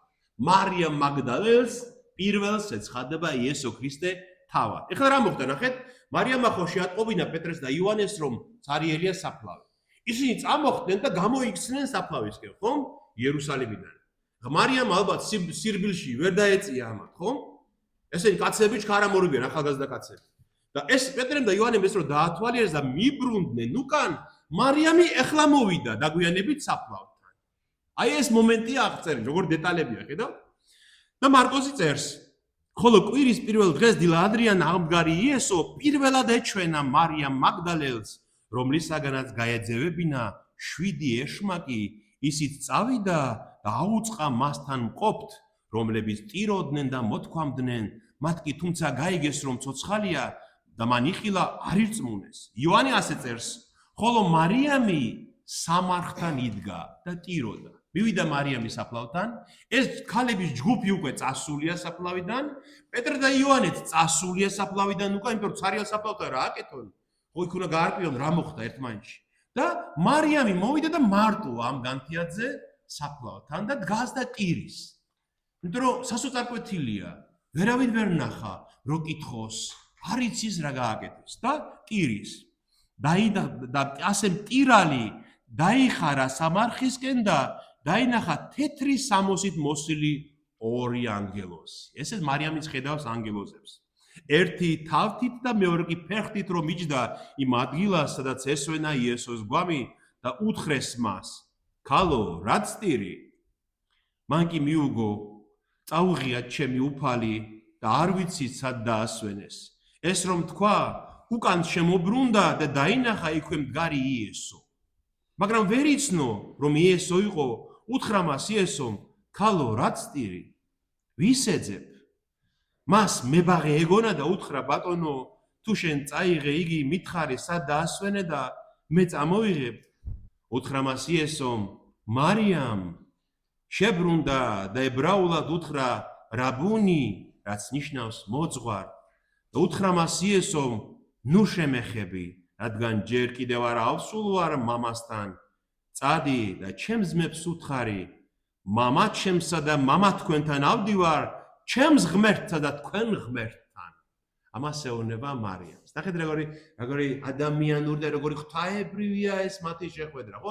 თან მარიამს 7 ეშმაკი იყო მისგან გასული, შეპრობილი ყოფილა ეს ქალი, ბოროტის დემონი, 7 დემონი და ქრისტემ განკურნა იქ. და ის ქალია, რომელიც თითქოს ალბათ ყველაზე ერთგულია, ყველაზე თავდადებულია და ტირის ამ საფლავთან რომ მისი მოძღვარი აღარ არის იქ და ქრისტე ეცხადება მას და მარიამი ვერ ცნობს. რატო ვერ ცნობს? რა შეიძლება იყოს მიზეზი ამის? მარიამი პირველ რიგში დათრგუნულია ძალიან და ტირის აი ძალიან ცრემლიან ტირალი თვალები რო გაქვთ, ხო ვეღარ ხედავთ ყველა კარგად ადამიანს. თან ნახევრად ბნელა. და ასევე ქრისტეც გვერდით აღმდგარი სხვანაირია უკვე. მარიამი თავისი მდგომარეობის გამო ვერ ხვდება რომ იესოა და ქრისტეც სხვანაირია გვერდით აღმდგარი და მას გონია რომ მებაღე მოვიდა დილას საფლავებთან და ის მებაღე რაღაც თან იქ მართლაც რა ის მებაღე უყურეთ აი ხო გითხარ დეტალები. იქ სადაც ნიკოდემუსმა ბოდიში არიმათიელმა საფლავი იყიდა ცნობილია ისტორიულად რომ იყო ბაღი. გესმით? იქ მართლაც იყო ბაღი იმ ადგილას, სადაც არიმათიელმა თავისთვის ნაყიდი საფლავი დაუთმო უფალს. ეს ცნობილია იერუსალიმის გეგმა ისტორიულად. და მებაღე მოვიდა გონია ამ ბაღში და ეუნება რომ თუ შენ აიღეო რაღაცა ფაქტორ აბსურდს ეუნება, ხო? აი იმდენად ნამტირალები შეძრული საზარგოთილი რომ მებაღეს რატო უნდა აეღო მისი გვარი, ხო? მაგრამ ხო იცი რაღაცას რო ეჭიდები ამ საზარგოთილებისგან რომ შენ ხომ არ აიღე, შენ ხომ არ წაიღე მისი გვამი ეუნება და მარიამ ისე უთხრა უფალმა როგორც ეუბნებოდა ხოლმე სიცოცხლეში, ხო? და მობრუნდა და იცნო და ეუბნება მოძღვარო რა ბუნი და მივიდა მარიამი და როგორც ჩანს მოეხვია მარიამ იმას. აქ რო წერია ნუ შემეხები. ეხლა რას ნიშნავს ეს სიტყვა? როგორც ჩანს მარიამ იმას მოეხვია, როგორც მოძღვარს ან ფეხებზე მოეხვია, ან სხვანაირად როგორც მოძღვარს მოძღვრის მიმართ სიყვარულს გამოხატან და აი ეს ნუ შემეხები ბერძნულში რა სიტყვას წერია ნიშნავს შეწყვიტე. აღარ გამიშვი. ნუ დამიჭერ. აი ამას ნიშნავს. ნუ შემეხები, ესე ხელით კი ნუ შემეხები. აღარ გინდა. ნუ ღაშ დამაკავებ აქ. ნუ დამიჭერ, ეუნება, გამიშვი. ავდივარ, დამთავრდა. ჩვენი ის ურთიერთობა როგორიც იყო მოძღვრის და სულიერი შვილის, ხო? დამთავრდა. ნუ გამიჭერ, ეუნება. მივდივარ მამა ჩემთან და მამა თქვენთან, ჩემს ღმერთთან და თქვენს ღმერთთან. გესმით? ხანდახან ამას ასე იგებენ ადამიანები, რომ ქრისტემ უთხრა რომ არ შემეხო, მე წმინდა ვარ და შენ არ შემეხო. არა, ეს კი არ იყო რა თქვამი. მარიამი უკვე ეხება მას. ქრისტე ამას კი არ უბრძალავს, რომ დარწმუნდეს მარიამი. მაგრამ ეუბნება რომ შეწყვიტე, აღარ გინდა. ასე აღარ გაგრძელდება ახლა როგორც იყო. ახლა მე როგორც ღმერთი და როგორც მორწმუნე ასეთი ურთიერთობა გვექნება მე და შენ რადგან მივდივარ ზეცაში, ხო? ხო გასაგებია. ახლა და მარიამმა იხილა პირველმა, ეს იყო პირველი გამოცხადება მკვდრით აღდგარი ქრისტესი და იხილა ქალმა. მარიამმა, რომელიც იყო ასეთ ძიმე მდგომარეობაში და უფალმა გადაარჩინა იგი, ნახეთ კიდევ ერთი დეტალი. დაუშვათ ესეთი მკრეხელური აზრი. დაუშვათ, აი ღმერთმა გვაპატიოს, იმიტომ რომ მოციქულებმა შეითქმნენ და თქვეს, სხეული ვერ იპოვეს უფლის და თქვეს, რომ მოდი მოვიფიქროთ ისტორია, რომ ქრისტე აღდგა მკვდრეთით. დაუშვათ აი ეს კრეხელური აზრი, ხო? რატო დაწერდნენ, რომ მარიამმა ნახა ის პირველი მკვდრეთით აღდგარი? მარიამს ვინ დაუჯერებდა? ჯერ ქალი. და იუდეველები ასე ფიქრობდნენ ნაწილობრივ, რომ აი გახსოვთ? ადამი ევა მაცდუნა, ხო? და არ არის სანდომის ნათქვამი. ასევე იყო ასეთ შეხედულება, რომ აი აბრაამი და სარა როცა არიან, აბრაამი ამთავარი, იქ ღმერთი რო ეცხადება აბრაამს და სარას ეუბნება მომავალ წელს მოვალ, ამ შენ მოხუთ ცოლს შვილი ეყოლება ეუბნება. და სარა კარავის ფარდის უკან დგას და ჩაეცინება, რა შვილი მოხუცი ვარ უკვე. და რატო გაიცინა სარამ აბრაამს ეკითხება, მიხვდა ხო ეს ღმერთია ვინც მას ელაპარაკებს, გზავრის სახით არის მოსული მასთან. რატო გაიცინა შენმა ცოლმა სარამ? მას კი არ დაუნახე, იცის რომ გაიცინა. და სარა ამბობს, არა არ გამიცინიო. იმიტომ რომ არ გამიცინიო, არა გაიცინიო. ნახეთ, ხო ნახეთ, აი ამის გამო რომ აი ტყუილი თქვა, იმის სისუსტის გამო, შეშინების გამო, ქალი მოწმედ მაინც და მაინც არ გამოიყენებოდა სასამართლოში, ხო?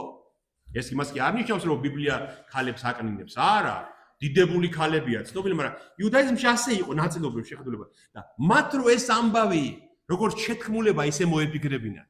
მარიამს ქალს და თან 7 ეშმაკი რო ყავდა და რომელიც განიყურნა რატომ გამოიყვანდნენ პირველ მოწმედ ვინ დაიჯერებდა მაგრამ რახან ასე წერენ რომ მარიამ მაგდალელი იყო ესე იგი ასე მოხდა და სიმართლეს წერენ ხო გასაგებია აი მართალი როა ეს ამბავი აი ესეთი დეტალები გვიდასტურებს ჩვენ ხო მე-7 პუნქტი იესო გზაში ეცხადება საფლავიდან დაბრუნებულ ქალებს მარიამი იაკობის დედას სალომეს და იოანას ეხლა ნახეთ ეს ქალები ხო ჯგუფი მარიამთან ერთად რომ მოვიდნენ დილას ისინი ხო დაბრუნდნენ ქალაქში სადღაც ეს გზაში აცდნენ ერთმანეთს მოციქული პეტრე და იოანე მარიამი ეს ქალების ჯგუფი რომ მიდის იერუსალიმისკენ წერს მათე მახარებელი ალბათ მათგან იცის მერე სხვა ქალების გუნდმა მოუყვა მას მერე ხოლო ისინი სწრაფად გამოვიდნენ სამარხიდან იმის შემდეგ რაც მარიამი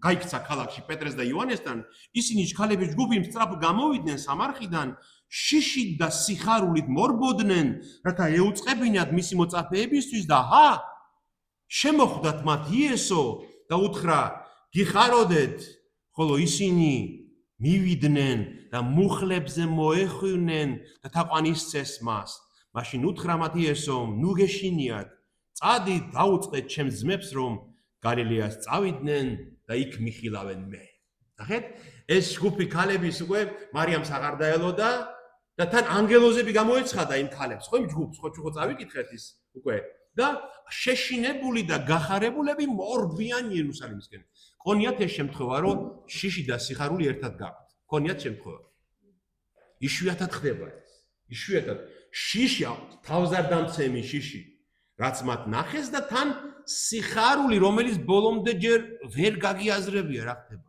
ეს ისეთ ნაზავია ერთმანეთში ხო შიში და სიხარული და ეს გუნდი მორბის ქალების იერუსალიმში რომ ანგელოზების ხილვა ანგელოზები იხილეს და მათგან გამოცხადება და ამ დროს ქრისტე ხვდება მათ გზაში და უნდა გიხაროდეთ ეს არის აი ეს გიხაროდეთ ბერძნული ფრაზა ბერძნები ხმარობდნენ ამას ისინი ხო შალომს ხმარობდნენ ებრაელები ხო ბერძნები ხმარობდნენ ამ გიხაროდეს და ეს გიხაროდენ პირდაპირ გადაჰქონდათ სხვა ენებშიც და ებრაელებიც იმეორებდნენ ამას გიხაროდენ მხოლოდ ბერძნული ფრაზა ხო ხერე ესეთ სიტყვა და ისინი მივიდნენ და მუხლებზე მოეხვნენ ამათ არ ეუნება რომ შეწყვიტეთ გამიშვით რომ თაყვანს სცემენ მას და იცის რომ ამათი დამოკიდებულება ცოტა სხვანაირია ვიდრე მარიამის მარიამი ეთყობა ძალიან მიჯაჭვული იყო მოძღვარზე მის შევაზე როგორც ხდება ხოლმე და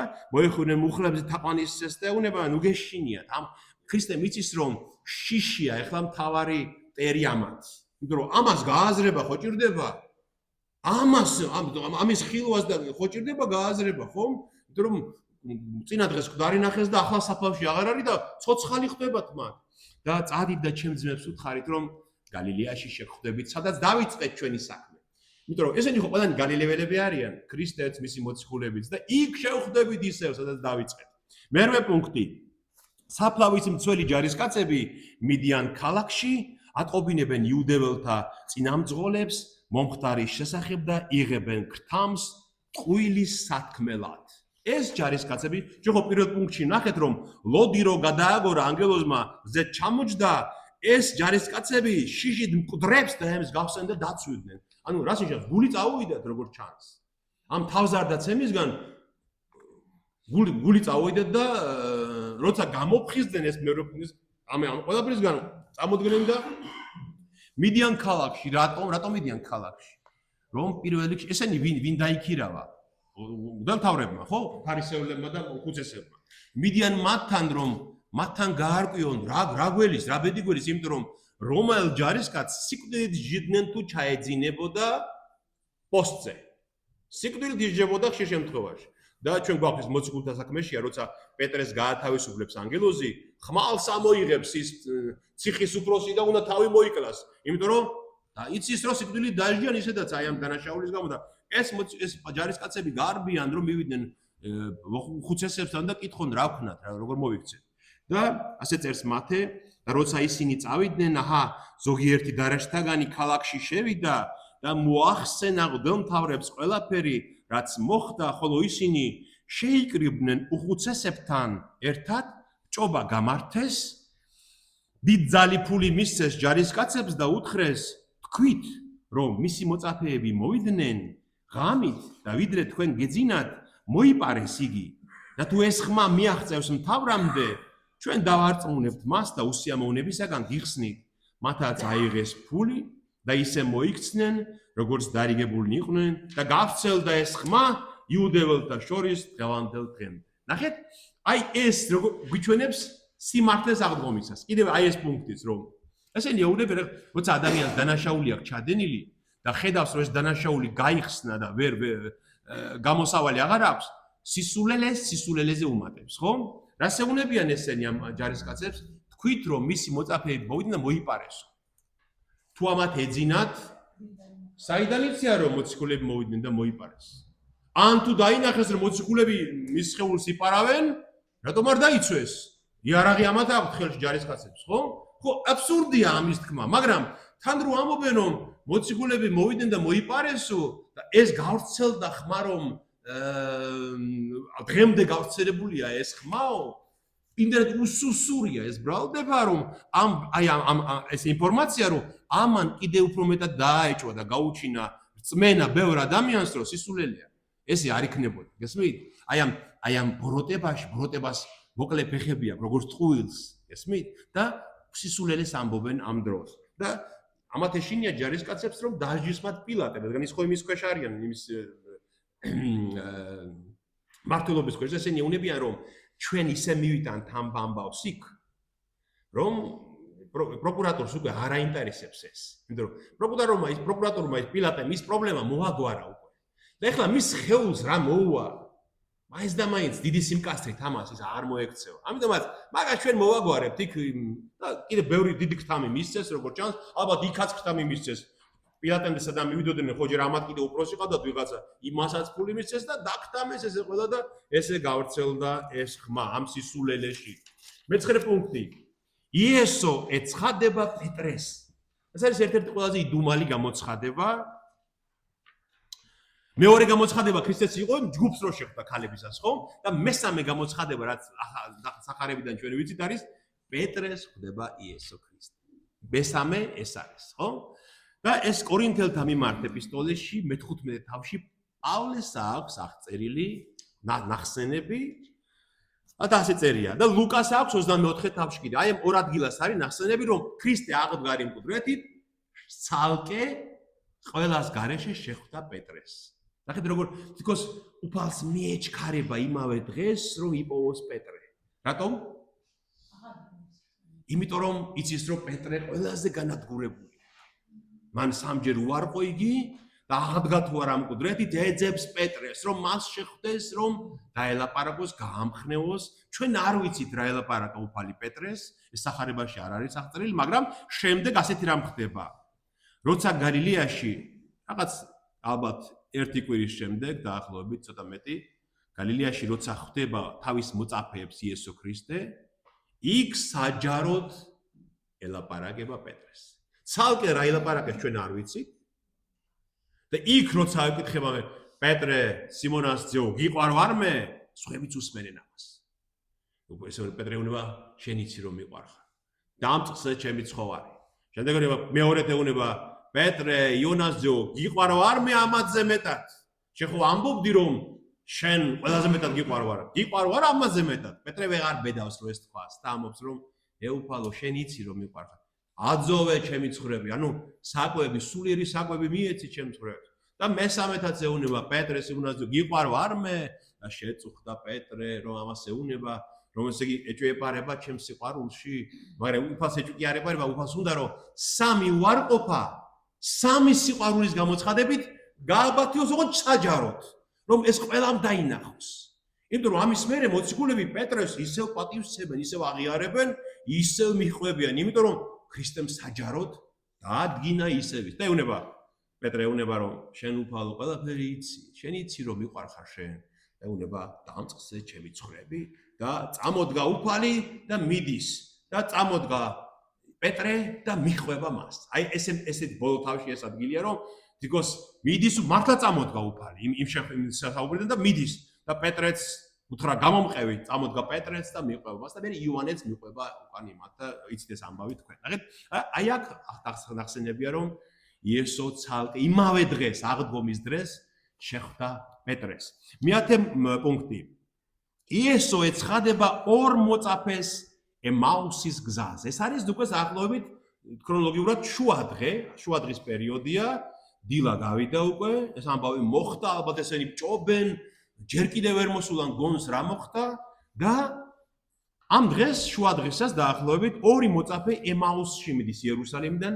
ემაუსი ახლო დაბა იყო ერთ-ერთი და მარკოზი ასე ამბობს. ამის შემდეგ სხვა სახით ეჩვენა ორ მათგანს სოფელში რომ მიდიოდნენ, ხოლო ისინი დაბრუნდნენ და აუწყეს დანარჩენთ, მაგრამ არც მათ ერწმუნენ. არ დაიჯერეს, ხო? ბოლომდე. ლუკას უფრო ცლად აღწერს და ეს არის ძალიან მნიშვნელოვანი ადგილი მთელი სახარებიდან.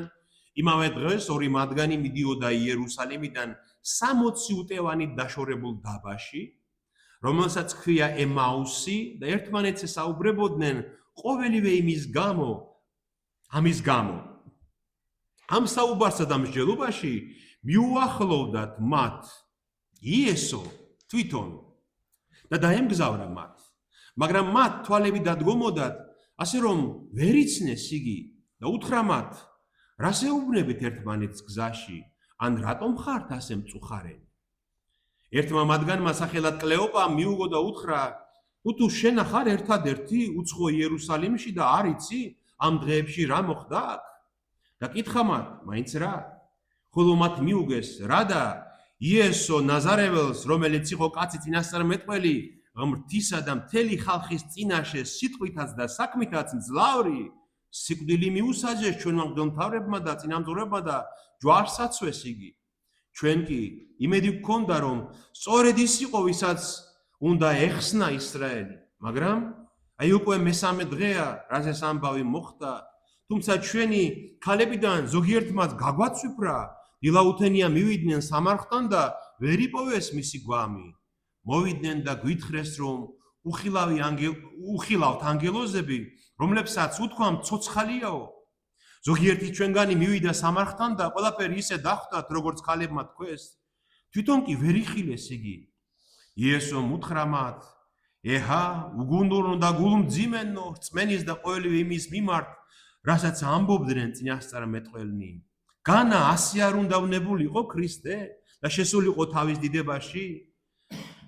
და მოსედან და ყველა წინასწარმეტყველიდან მოყოლებული დაიწყო და უხსნიდა მათ, რაც ითქვა მასზე ყველა წერილში და მიუახლოვდნენ იმ სოფელს, სადაც მიდიოდნენ. ხოლო მან ისე დაიჭირა თავი, თითქოს უფრო შორი გზაედო, ისინი კი არ უშვებდნენ და ეუბნებოდნენ, დარჩი ჩვენთან, ვინაიდან უკვე ბინდდება და იწურება დღეო. ისიც შევიდა, რომ მათთან დარჩენილიყო. ხოლო როცა ინახად ისხდნენ, აიღო პური, აკურთხა, გატეხა და მისცა მათ, მაშინღა ეხილა თვალი და იცნეს იგი. მაგრამ ყისვე უჩინარი შეიქნა მათთვის და უთხრეს ერთმანეთს, განა არ გვიხურდა მკერჩი გული, როცა გვესაუბრებოდა და წერილს გვიხსნიდა გზაშიო. და შემდეგ წერია, რომ წამოხდნენ და დაბრუნდნენ იერუსალიმში, შემდეგ პუნქტში წავიკითხავთ. ნახე, რა საინტერესო მნიშვნელოვანი შეხვედრაა ეს. ესე ორი მოწაფე გაგებული აქვს ეს ამბავი, ეს რაც მოხდა, დილას როგორც ჩანს მოციქულებმა მოყვნენ იერუსალიმში, შეიკრიბნენ მოწაფეები და ეს ორი მისი მოწაფეა და მიდიან ემაუსში. და მიდიან და მისაუბრობენ, როგორც ხდება ხოლმე, ხო, რაც მნიშვნელოვანი რო და შეგვემთხვევა და ამ დროს, როგორც ჩანს, დაემგზავრა მათ იესო. ესენი ვერ ხვდებიან, რომ ეს მგზავრი თავად უფალია. და გამოკითხავს, ეკითხება და ესენი უყვებიან, რაც მოხდა და ამბობს, რომ განცვიფრებულები ვართ. გაგვაცვიფრაო, ქალებმა ურვა, ესეთი რაღაც თქვენს, რომ ანგელოზი უხილავდა, მკვდრით აღმდგარავ. როგორც ჩანს, თავადაც არ ჯერათ ამისი, ხო? რომ ამბობს, რომ აი ესეთ საკვირველი რამე თქვენსო. და უფალი უჯავრდება მათ. ხოი, გულმძიმენო და გაქვავებულო, ანუ აი შეუცნობელნო, გულ გაუხსნელნო, ეს სიტყვა წერია. რომ გულს არ უხსნით იმ წოდნას, რაც ითქვა წინასწარმეტყველებთან ბიბლიაში, ხო?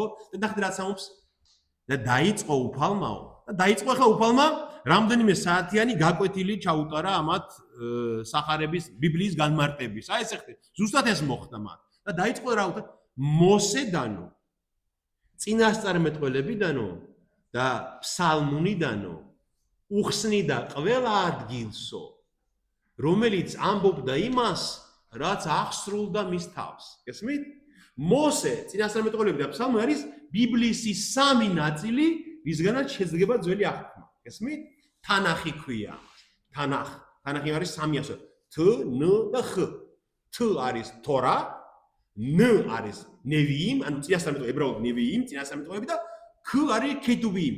ქეთუვიმ არის ფსალმუნები, სხვა წიგნები, აი იობის წიგნი და ჰაგიოგრაფიული წიგნები, ჰაგიოგრაფია და თ, ν, ქ მე ხ და თანახ ესე ეძახიან ებრაელები იმ თავიანთ ბიბლიას. და აი ამ თანახიდან დაიწყო უფალმა და ყველაფერს განუმარტავდა, როგორც ასრულდა და რომ მივიდნენ იმ სახლთან, სულ რამოდენიმე საათი გავიდა ამ საუბარში და მიადგნენ ამ სახლს და წასვლა უნდა უფალს, ესენი თხოვენ დარჩი ჩვენთან, იმიტომ რომ გრძნობენ რაღაცას. მერე ხომ რომ კერჩი გული არ გიხურდაო, რომ გველაპარაკებოდა და გრძნობენ რომ რაღაც განსაკუთრებულია მათ თავს და რომ დაждენ მას, მაგრამ ვერ ცნობენ, აი სასწაული უფლისა ეს არის. ვერ ცნობენ რომ ის არის. ხო? რომ დაждდა, პური აიღო, აკურთხა შეძლებობაში და გატეხა, პურის გატეხვისას იცნეს იგი, რომ იესოა, ის კი უჩინარი შეიქმნა მათთვის და ამ დროს მიხვდნენ ამბობენ რომ როგორ ვერ ვიცან, განაკერჩი გული არ გიხურდა, რომ გიხსნიდა წერილს და წამოხდნენ ახლა მე-11 პუნქტი ეს არის რომ წამოხდნენ ეს ემაუსის მოწაფეები და მაშინვე ადგნენ და იერუსალიმში გაბრუნდნენ, სადაც შეკრებილნი იპოვეს 11 და მათთან ყოფნი, რომლებიც ამბობდნენ, რომ ჭეშმარიტად აღდგა უფალი და ეჩვენა სიმონს, მათაც უამბებს რა შეემთხვათ გზაში და როგორ იცნეს პურის გატეხვისას. და ემაუსის ორმა მოწაფეებმაც დაუმოწმა მათაც რომ ჩვენც ვნახეთ დამდგარი. და ბოლო პუნქტი მე-12, ჩვენ ახლა კვირაზე ვართ, მხოლოდ კვირაზე ვართ. კვირა საღამოს უკვე იმ აღდგომის დღის საღამოს იესო ეცხადება 10 მოციქულს იერუსალიმის ერთ-ერთ სახლში. და ლუკა ასე აღწერს ამ შეხვედრას.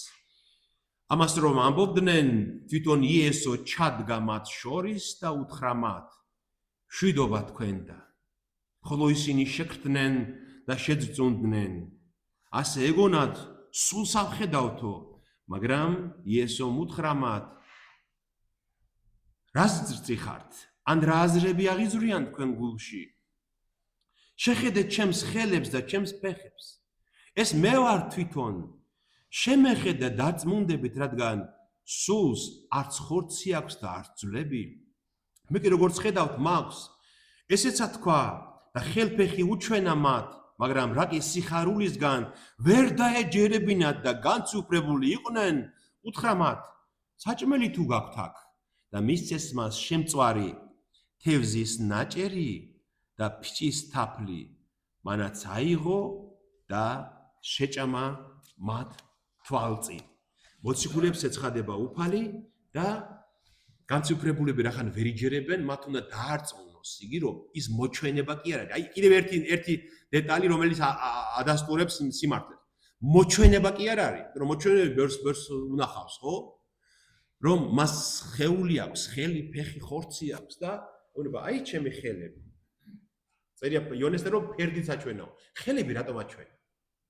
21 ფსალმუნში რა წერია? განხრით ეს ხელი ჩემი და ფეხი ჩემი და ის ნაკვალევი ლურსმების მას ისევე ატყვია ხელებს. იმიტომ რომ შემდეგ თომა ეუნება რომ აჩვენეო და ნახულობს, იმიტომ ნაკვალევი იმ ჭრილობების კიდევ ატყვია ხელზე. იმიტომ რომ იცნონ იგი და ეუნება აი ჩემი ხელები. და აი ეს რომ ნახეს განცვიფრდნენ და ამ განცვიფრებისაგან ვერ იჯერებენ და უთხრა მომეცით რაიმე მატერიალური საჭმელი რომ შევჭამო რომ დარწმუნდეთ რომ მე არა ვარ სული დრო სული არ ჭამს და არც პური ჭირდება და არც მისცესო მასო თევზის ნაჭერი და ფიჭის თაფლი და შეჭამა მათ თვალწინ და ნარჩენი მისცა მათ რომ დარწმუნებული იყვნენ. ნახეთ ლუკას 24 თავის 26 მუხლი მინდა გაჩვენოთ კიდევ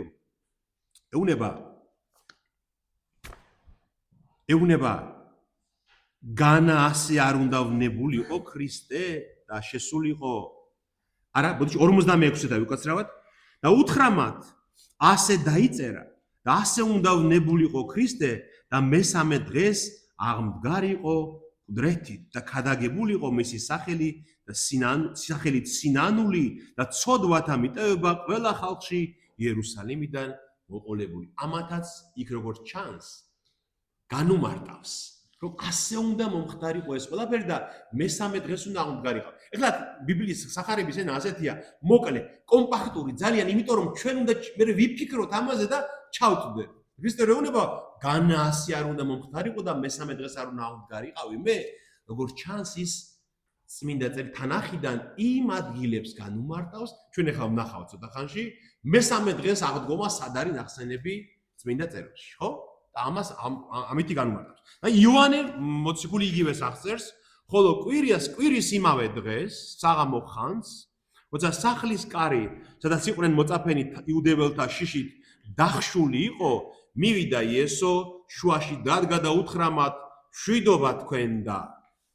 ებრაულად როგორ, არამეულად როგორ ეტყოდა უფალი, მშვიდობა თქვენდა. როგორ? შალომ ალეხემ, შალომს ეუბნება, ხო? ეს სიტყვა. ქრისტე ამბობდა ამ სიტყვას, ხო? და ეს რომ თქვა, ხელები და ფერდი უჩვენა მათ, ხოლო მოწაფეებმა გაიხარეს იესოს ხილვით და კვლავ უთხრა მათ იესომ, მშვიდობა თქვენდა, როგორც მე მომავლინა მამამ, ისე მე მიგავლენ თქვენ. ეს რომ თქვა, შეჰბერა და უთხრა მათ, მიიღეთ სული წმინდა.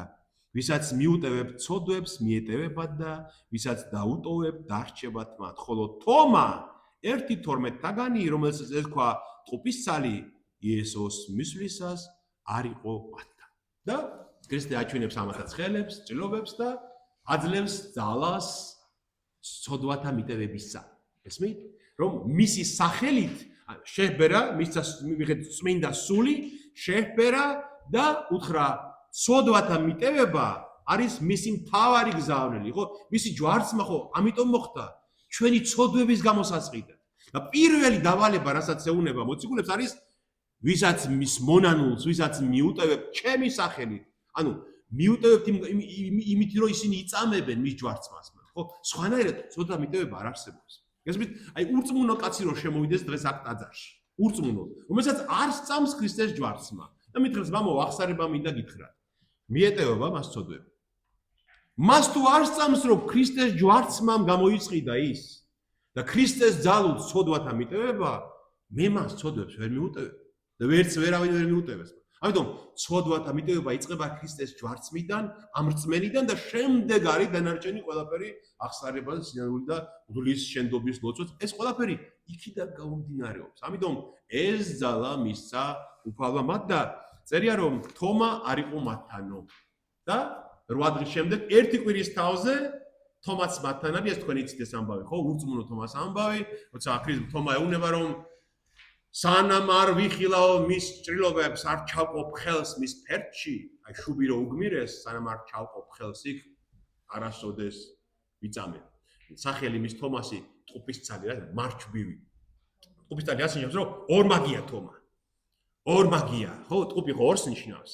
აი მის ხასიათს გამოხატავს, რომ თან სწამს, თან არ სწამს, თან ერთგულია, თან ვერ იჯერებს, ესმით? და ეს მისი ხასიათი. ასეთი ადამიანები ცხოვრობენ ჩვენ შორის, მაგრამ ძვირფასია ასეთი ადამიანი, როგორც თომამ დარწმუნდა, რომ მიიღო საბუთი და დარწმუნდა და მისი მოერთგული მოწაფე დარჩა. თომა შემდეგ ინდოეთში როგორც გადმოცემით, იცით, ჯვარსაცვეს სიკვდილით აღესრულა მოწამეობრივი ქრისტეს ქადაგებისთვის.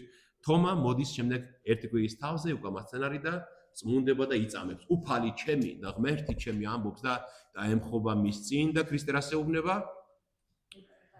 ნეტარ ხარ შენ რომ მიხილე და იწამე. არამედ უფრო ნეტარნი არიან ისინი, ვისაც არ უხილავარ და მაინც მიწამეს. ვინც აი ვისაც ღმერთი გაუცხადებს, აი ამ შემეცნებით ბიბლიის საფუძველზე, სიყვარულის და ერთგულების საფუძველზე, ვისაც ღმერთი გაუცხადებს და საბუთის გარეშე, ხილული საბუთის გარეშე. თორე ბიბლია ჩვენი საბუთია, რა არის? ეს წეგნები, ეს ყველაფერი ჩვენი საბუთია, მაგრამ მატერიალური საბუთი ხო არ გვაქვს, ჩვენ არ ვიხილავს უფალი. და ასე მთავრდება, აი ეს არის ის მოვლენები, რაც მოხდა კვირას. ხო, აი მთელი სისავსით ხომ დავინახეთ. აი ასე უნდა გვესმოდეს, აი როცა აღდგომა მოვა აპრილში და ვიზეიმებთ აღდგომას, ჩვენ უნდა ის დღე მთლიანად გააზრებული გქონდეს, რა მოხდა, ხო? როგორი დინამიკაა, ნახეთ. გარბიან და გამორბიან, ხომ? ხომ ესეა? ხომ ჯერ ქალები დილადრენ მიდიან, მერე მარიამი უკან გამორბის, მერე პეტრე და იოანე გარბიან საფლავისკენ, მარიამი მოსდევს მათ, მერე ესენი პეტრე და იოანე უკან ბრუნდებიან გაოგნებულები როგორც ჩანს იქ მოციქულებს შეკრებენ და ეუნებიან რომ ესეთი რაღაცა ვნახეთ, მარიამი მოდის მას ეცხადება უფალი, ხომ? ეს ჯარისკაცები გარბიან იმას იქ შეატყობინებენ და მოსყიდვა ხდება. შემდეგ პეტრე სადღაც იქ არის სადღაც იერუსალიმში როგორც ჩანს. პეტრე ხო არ საწავიდო იერუსალიმში. როგორც ჩანს პეტრეს ხდება უფალი. შემდეგ გესმით, ემაუსში იერუსალიმის გარეუბანში სადღაც ახლოს და აი ყველაფერი არის ესეთი რაღაც თქოს მკვდარი სამყარო თითქოს გააცოცხლა ამ აღდგომის მოვლენამ გააცოცხლა ეს შეშინებული აი სიკვდილის მეუფემ რო შეაშინა სიკვდილმა ანუ ჯოჯოხეთმა რო შეაშინა სამყარო გააცოცხლა ამ ქრისტეს აღდგომამ ყდრეთით და ნელ-ნელა რწმუნდებიან და განცვიფრებულები შიში და სიხარული ერთად აქვთ და ნელ-ნელა შედიან იმ რწმენაში რომ მართლაც აღდგა ყდრეთით უფალი და მოგვანიჭა ჩვენ ცხოვრება საუკუნო როგორც ნათქვამია მაგრამ რა აღსრულდა მე მინდა ამასაც ცოტა ხნით შევეხოთ და დავასრულოთ ამითი რა აღსრულდა ქრისტეს აღდგომით აი რა იყო ის რაც ძველ აღთქმაში ადამიანის სანუკვარი ოცნება იყო სურვილი იყო შიში იყო აი რა გახსნა უფალო ნახეთ მე მინდა გაჩვენოთ თქვენ ეს ადგილი იობის წიგნი დიდებული წიგნია იობი ვისაც არ წაკითხავთ წაიკითხეთ გაიაზრეთ იობი მრავალნებული კაცი იყო ეს იყო ვინც არ იცის იობი იყო დიდარი შეძლებული წარმატებული კაცი 10 შვილი ყავდა უამრავი ათასობით საქონელი ქონება დიდარი კაცი და გამოცდა ინება ღმერთმა მისი რადგან სატანა ეუბნება რომ იობი იმიტოა მართალი და იმიტო სწამს შენი სახელი იობს რომ ყველაფერი აქვს აბა შეახე მას მის ქონებას აბა შეახე მის სარჩოს აბადებელს აბა შეახე მის სხეულს თუ არ დაგიწყოს პირში გმობა ეუბნება გესმით სატანა ღმერთი ამბობს რომ კარგი ნახოთ გამოცადოთ იობი კი არა ვაცდუნოთ ხალხისთვის თაობიდან თაობაში საუკუნეების მათ დავდგათ ძეგლი იობის როგორი უნდა იყოს კაცი გაჭირვება. იმიტომ უფალმა იცის რომ იობი მას არ დაგმობს არასდროს.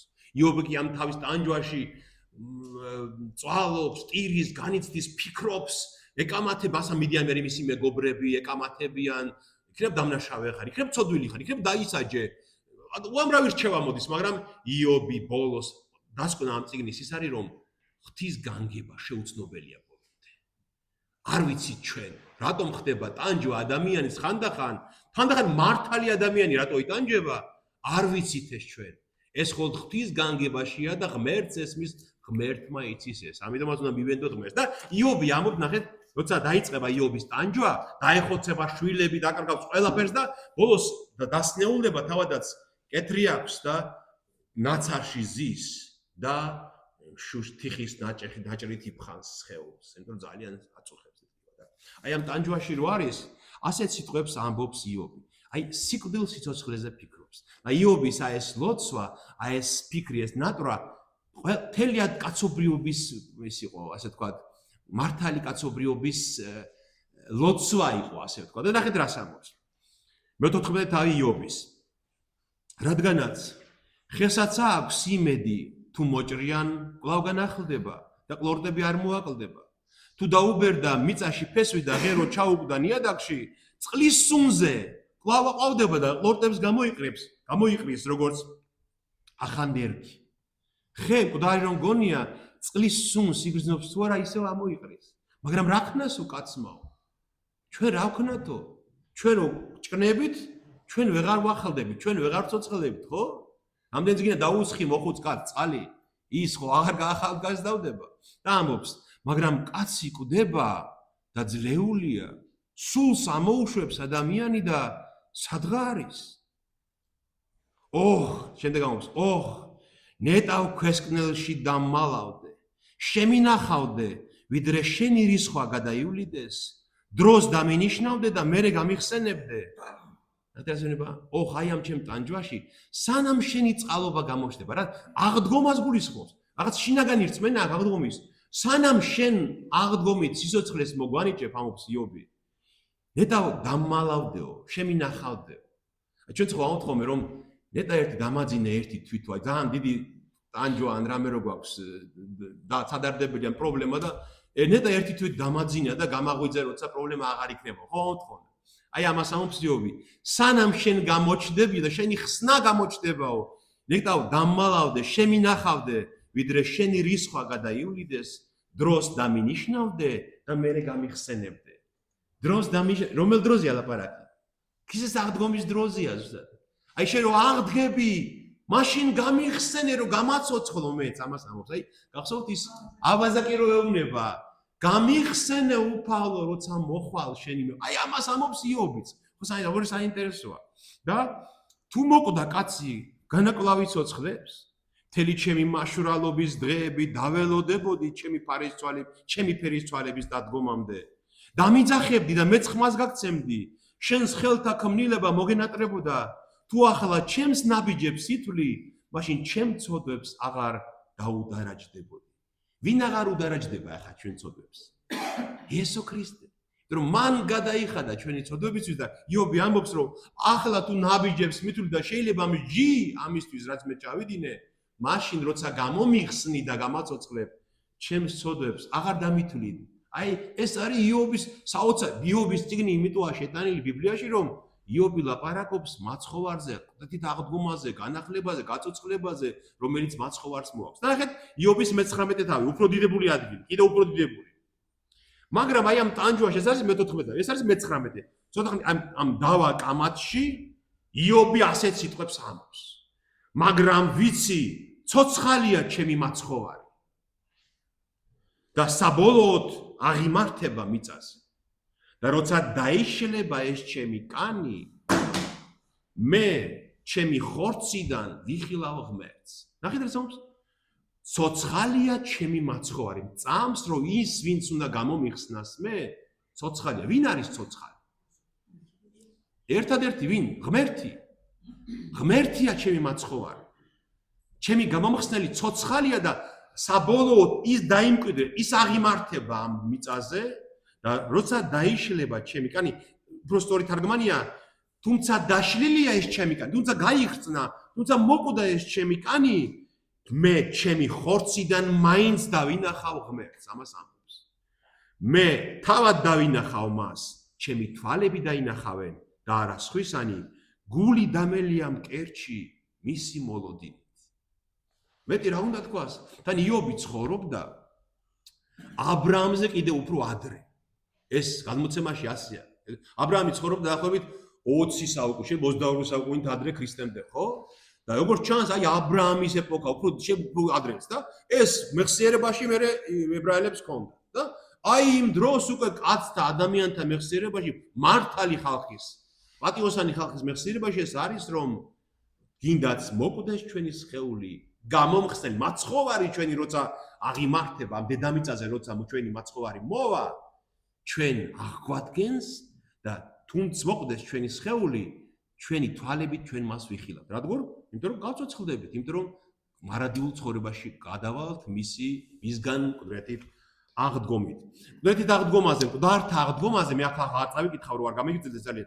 ესაიას 26 თავი ნახეთ. ესაიას 26-ს მე-19 მუხლი, როცა ყდართა აღდგომაზე ლაპარაკობს. ეზეკიელის 27 თავი, როცა ეზეკიელს ხილვა აქვს ღმერთისგან, რომ გაიყვანს და ძვლებით ამოფენილი მინდორი და ეუნება ადამის ძევ, ეზეკიელს ეუბნება, გაცოცხლდებიან ეს ძვლები, როგორ გონია? და შემდეგ თვითონ ეუნება ღმერთი, რომ ეს ძვლები ყველა შეისხავს მყესებს, კუნძს, ყველაფერს და ისევ აღდგება. და აი ამის გამო, აი ამ წინას და დანიელს, მაგალითად, დანიელს ეუნება. ერთ-ერთი მთავარი წინასწარმეტყველი. დანიელს ეუნება მე-12 თავში მრავალი მიწაში მიძინებული გამოიღვიძებს, იცოდე რომ აი იმ დროს, როცა მესია მოვა, როცა ქრისტე მოვა, ბოლო ჟამის ამბავს ეუნება ამ თავში. მრავალი მიწაში მიძინებული გამოიღვიძებს, ზოგი საუკუნო სიცოცხლისთვის, ზოგი საუკუნო გმობისთვის. შენ კი გასწიე შენი ბოლოსკენ განისვენებ და აღდგები შენი წილის მისაღებად დღეთა დასასრულს. დანიელს ეუბნება პირდაპირ ღმერთი, რომ შენ კი წადი შენი ბოლოსკენ, შენი სიცოცხლის ბოლოსკენ წადი და მოვად, როცა შენ აღდგები მკვდრეთით და მიიღებ შენ წილს იმ ღმერთის სამეფოში, ხო? ნახეთ, აი ბიბლიაში სულ ძველ აღთქმაში მიმობნეულია მკვდართა აღდგომის ეს რწმენა, გაცხადება, განგებულება, რომ ეს ასე უნდა მოხდეს. გესმით და ეს იუდეველებმა ქრისტე რომ მოკლეს, იმიტომაც ეშინიათ ამისი რომ არ იწამონ რომ მკვდრეთით აღდგა რომ მაშინ დამტკიცდება რომ ის რაც აქვთ მათ წიგნებში ნათქვამი მან აღასრულა. მაგრამ უყურეთ რა შეასახმე ქრისტეს მკვდრეთით აღდგომას ქრისტესაც ხომ არ მოხვა საყოველთაო მკვდრეთით აღდგომა. არა, იმ დროს მხოლოდ ერთეული შემთხვევებია ნათქვამი რომ როცა ის გოლგოთაზე მოკვდა, საფლავები გაიხსნენ და იმის საჩვენებლად რომ მან სიკვდილი დაამარცხა, ზოგიერთი მკვდარი აღდგა, ხო? მაგრამ მასობრივად ჩვენ ხო არ აღვდგებით მკვდრეთით, ხო? თვალებული ხო? რატომ? იმიტომ რომ ეს იყო წინდი, ასე ქვია, წინდი, წინასწარ გვაჩვენა ქრისტემ რა იქნება მისი მეორედ მოსვლისას. გესმით? აი ისევე როგორც მან წინდი მოგცა რისი, რომ აი მაგალითად კეთროვანი განკურნა. ბრმასთვა სინათლე დაუ ეს წინდი იყო იმისა, რომ იმ დროს როცა ის მეორედ გამოჩნდება, აღარ იქნება არც ბრმები, არც კოჭლნი, არც კეთროვნები, აღარ იქნებიან აღარც მწუხარენი, ხო? ეს წინასწარ გვაჩვენა მან. აი ებრაელთა იმართ ეპისტოლეში ასე ამბობს პავლე, რომ ვინც იხილა ძალნი მომავალ საუკუნეთა. ანუ მომავალ ეპოქაში, მისი მოსვლისას რაც იქნება, იმისი ძალები გვაჩვენა ჩვენ ქრისტემ, მისი მოსვლა, გესმით? აი ეს მკვდრეთით აღდგომაც ამიტომ მოხდა, რომ ჩვენ დაგწამდეს, დავწმუნდეთ, რომ ყველას გველის აღდგომა მკვდრეთით. ზოგს მარადიული ნეტარებისთვის, ზოგს მარადიული სასჯელისთვის, ხო? აი იუდეველთა რაბინები, ესაც რასაც ამბობს ძველი აღთქმა. მე მინდა გავშუქოთ კიდევ ერთხელ თქვენ ერთი რამე. თუ მათი რაბინები როგორ ფიქრობ? მკვდართა აღდგომას წამდათ მათ? ყველაზე დიდ ჯგუფს ისრაელში, ფარისეველთა ჯგუფს, რომელიც იყვნენ წამყვანი რელიგიაში, ხო? სადუკეველები პოლიტიკური პარტია იყო და მათ ტაძარი და მმართველობა ებარათ ხელში, ფარისევლები წამდათ მკვდრეთით აღდგომა და აი მე მინდა გაჩვენოთ სანჰედრინი ტრაქტატი თალმუდიდან იქ არის ესეთი სანჰედრინ 11-ის პირველში ნათქვამი ესეთი რამე, რომ ვინ ვერ იხილავს საუკუნო სიცოცხლეს, მარადიულ სიცოცხლეს ვერ იხილავს ვინ? პირველი, ვისაც არ ასწავთ მკვდრეთით აღდგომა, ფარისევლები ამბობდნენ. მეორე, ვინც ამბობს, რომ თორა ზეციდან არ არის მოცემული და ვინც ამბობს, რომ ვინც შეურაცხყოფს რწმენას. მაგრამ პირველი პუნქტი, ვიზეც ისინი ამბობდნენ, რომ წარწყმდებიან და დაიღუპებიან, არის ისინი, ვისაც არ ასწამს მკვდრეთით აღდგომა. და ვინ იყვნენ ეგეთები? სადუკეველები იყვნენ ეგეთები, ვინც ტაძარში მღვდელმთავარი იყო სადუკეველი, რომელთაც არ ასწამს მკვდრეთით აღდგომა და ქრისტეს წინააღმდეგ ამათაც კი შეეკრნენ ეს ჩვენი ფარისეველები, ხო? ასევე თალმუდში სანჰედრინ 91b არის ეგეთი დასმული კითხვა. საიდან ვიცით რომ მკვდრები აღდგებიან? ესეთი კითხვა ისმება, ხო? ერთი რაბინი უსვამს მეორე რაბინს საკითხვას, რომ საიდან ვიცით ეს? ეს ვიცით რომ 93 ფსალმუნიდან პასუხობს მეორე მასწავლებელი, რომ 93 ფსალმუნის მე-5 მუხლია. ნეტარ არიან, რომელი დამკვიდრებულ არიან სახსა შენსა, უკუნითი უკუნისამდე გაქებდნენ შენ. ანუ შენ სახში დამკვიდრებულები ტაძარში. ნეტარ არიან, უკუნითი უკუნისამდე გაქებდნენ შენ. აი ტაძარში ახლა ჩვენც მას ვაქებთ. უკუნითი უკუნისამდე როგორ უნდა ვაქებთ? ჩვენ ხო როდესაც გარდავიცვლებით, მაგრამ სიკვდილის შემდეგად გრძელდება ჩვენი ცხოვრება და უკუნითი უკუნისამდე ვაქებთ ჩვენ უფალს, როცა ავდგებით მკვდრეთით განსაკუთრებით მაშინ. ასევე მეორე ადგილია, რომ ჯულში წერიაო, რაბინი მიუგებს, რომ ჯულის 32 თავის 39 მუხლია. მე ვკლავ, მე ვარ იაჰვე ამბობს ღმერთი. მე ვკლავ და მევე ვაცოცხლე. და ვინც კლავს და ვინც აცოცხლებსო, ეს ერთი და იგივე ღმერთიაო და ამიტომაცო აღდგომა ელისო ყველას ისინაო. და კიდევ ერთი ესეც საინტერესო შემთხვევაა, რომ გამალიელი დიდი მოძღვარი, მათი გამალიელი კეისარს კეისარს ეკამათებოდა და კეისარმა უთხრაო, რომ თქვენ ხო გწამთო კონკრეტით რომ კონკრეტით აღდგებიან ადამიანები და შეხედეო აი ამ ტრიდან როგორ უნდა აღდგეს ადამიანი. მე ერთხელ ბავშვი რო ვიყავი, სასაფლაოზე გასულები ვიყავით და ერთი ნაცარი ვიყავდა, რომელიც ძალიან ურწმუნო იყო და აბსოლუტურად ურწმუნო იყო და საფლავს თხრიდნენ, სადაც უნდა საფლავებინა ჩვენი ერთ-ერთი ნაცავი გარდაიცვალა. და იქ რო თხრიდნენ, იქ შემთხვევით იპოვეს ეს აკლდამა მიწაში, სადაც იყო სხვა დასაფლავება. ამ კაცმა ადგილ შეიხედა, ის გამოგრეული იყო ესეთი ადგილი და შეიხედა და შიგ რა იქნებოდა ახლა 100 წლის წინანდელი შებრუ ადრინდელი ცვალებული იყო და არა ის იყო რაღაცა ეს რაღაც პატარა ნარჩენი რაღაც. აი ეს არის სიცოცხლის სიკვდილის მერე ასე თქვა. აი ეს როწამს ზოგიერთებს ურწმუნო იყო წოდოკაცი იყო.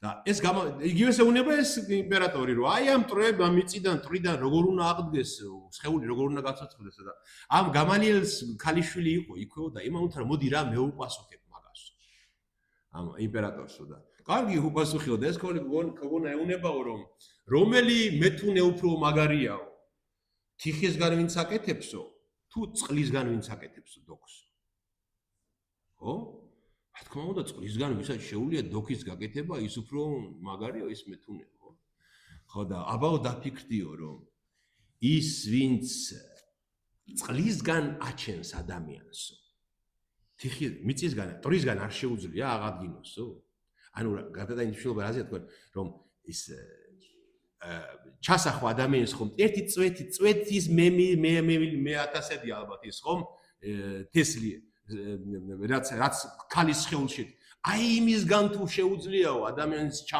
გაჩენაო ღმერთსო როგორ ღმერთს არ შეუძლია რომ ტრისგან და ფერფლისგან აღადგინოს ადამიანიო ესმით აი ეს იყო ძველი აღთქმისა და ასევე მათი რაბინული საწმირწმენა რომელსაც აუ წამდათ შეუეჭვებლად რომ დართა აღდგომა იქნება ამიტომაც ეშინიათ ქრისტესი იმიტომ რომ ის თავის ცხოვრების დროს ხო ამობს რომ გვიჩვენა სასწაულიო რას ეუნება უფალი არ მოგეცემათ სასწაული გარდარისიო გარდა იონა წინასწარმეტყველის სასწaulis და რას ამობს ამით უფალი იონას სასწაული რა იყო რომ იონა როცა გადააგდეს გემიდან და იღუპება ვეშაპმა დიდმა თევზმა გადაყლაპა ის და 3 დღე და ღამე ვეშაპის მუცელშია და შემდეგ ღვთის განგებით ამოაგდებს ვეშაპი და ცოცხ გადარჩება აი ეს 3 დღე იონას სასწაულს გაიხილავთ ჩემგან ანუ აღდგომის სასწაულს გაიხილავთ ეს ხო იციან ფარისევლებო და იმიტომაც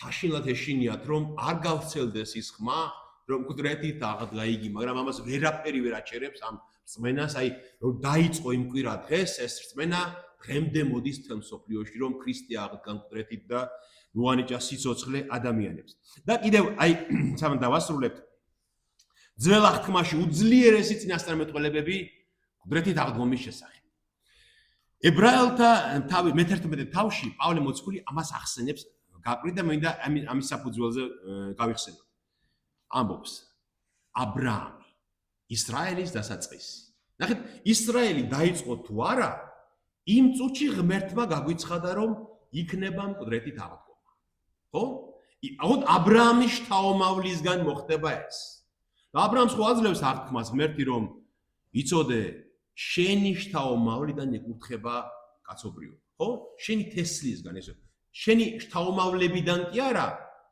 მხოლობით შეამბობს შენი თესლისგან იკურთხება ერთი ადამიანისგან და აბრაამი ამ რწმენა ამ გამოცხადებას ერწმუნა და წავიდა იმ ისრაელის მიწაზე რომ იქ დასახლდეს ხო და შემდეგ ჩვენ ხო ვიცით რომ აბრაამს თხოვს ღმერთი რომ შემომწირე შენი ერთადერთი შვილი ისააკი ხო აბრაამს შვილი არ ყავდა მოხუცებულობამდე ელოდა ღვთის წყალობით მიეცამეს ისააკი აბრაამმა იცის რომ ისააკისგან უნდა მოვიდეს ის მხსნელი ხო და ეუნება ეს ისააკი მე შემომწირე ღმერთი ეუნება იმ დროს ეს გავრცელებული იყო იმ ხალხებში წარმართულ ხალხებში მართლაც ღვთაებებს წირავდნენ საკუთარ შვილებს ადამიანები და აბრაამი გაუგნებულია ეს როგორ მაგრამ ღმერთს ახან ღმერთმა უთხრა, მიდის და ისააკს თვითონ აყიდებს შეშას და შეუდგებიანი მორიას მხარეში მივლენ. მორიას მხარე ის არის, სადაც იერუსალიმია დღეს და მიდიან. და პავლე ასე წერს. რწმენით შესწირა აბრაამმა გამოცდის ჟამს ისააკი. აღთქმა რო ჰქონდა მიღებული, იმიტომაც შესწირა მხოლოდ ჩობილი. მან იცოდა, რომ აღთქმა მიცემული აქვს ღმერთს და ისააკისგან უნდა ასრულდეს ეს აღთქმა. და აბრაამის რწმენა რაში მდგომარეობს? ნახეთ, რომელზედაც ითქვა ისააკის მიერ იწოდება შენი მოდგმაო. რადგანაც წამდა, რომ ღმერთს მკვდრეთი და აღდგენის ძალად შესწევს, ამიტომაც იყო, რომ შეწირული უკან მიიღო, როგორც ნიმუში. აბრაამის რწმენა რაში მდგომარეობდა? ეხლა ნახეთ, რომ ისააკი რომც შევწირო, ხო ისააკი ღმერთმა მოუცა ამბობს აბრაამ. და თუ ღმერთი მეუნება შემომწირე, რომც მოუკვდეს ისააკი, ის დამიბრუნებს ისევ ისააკს. იმიტომ რომ როგორ უნდა გაგრძელდეს მას ჩემი მოდგმა. და აბრაამს უკვე აქვს მკვდრეთით აღდგომის რწმენა.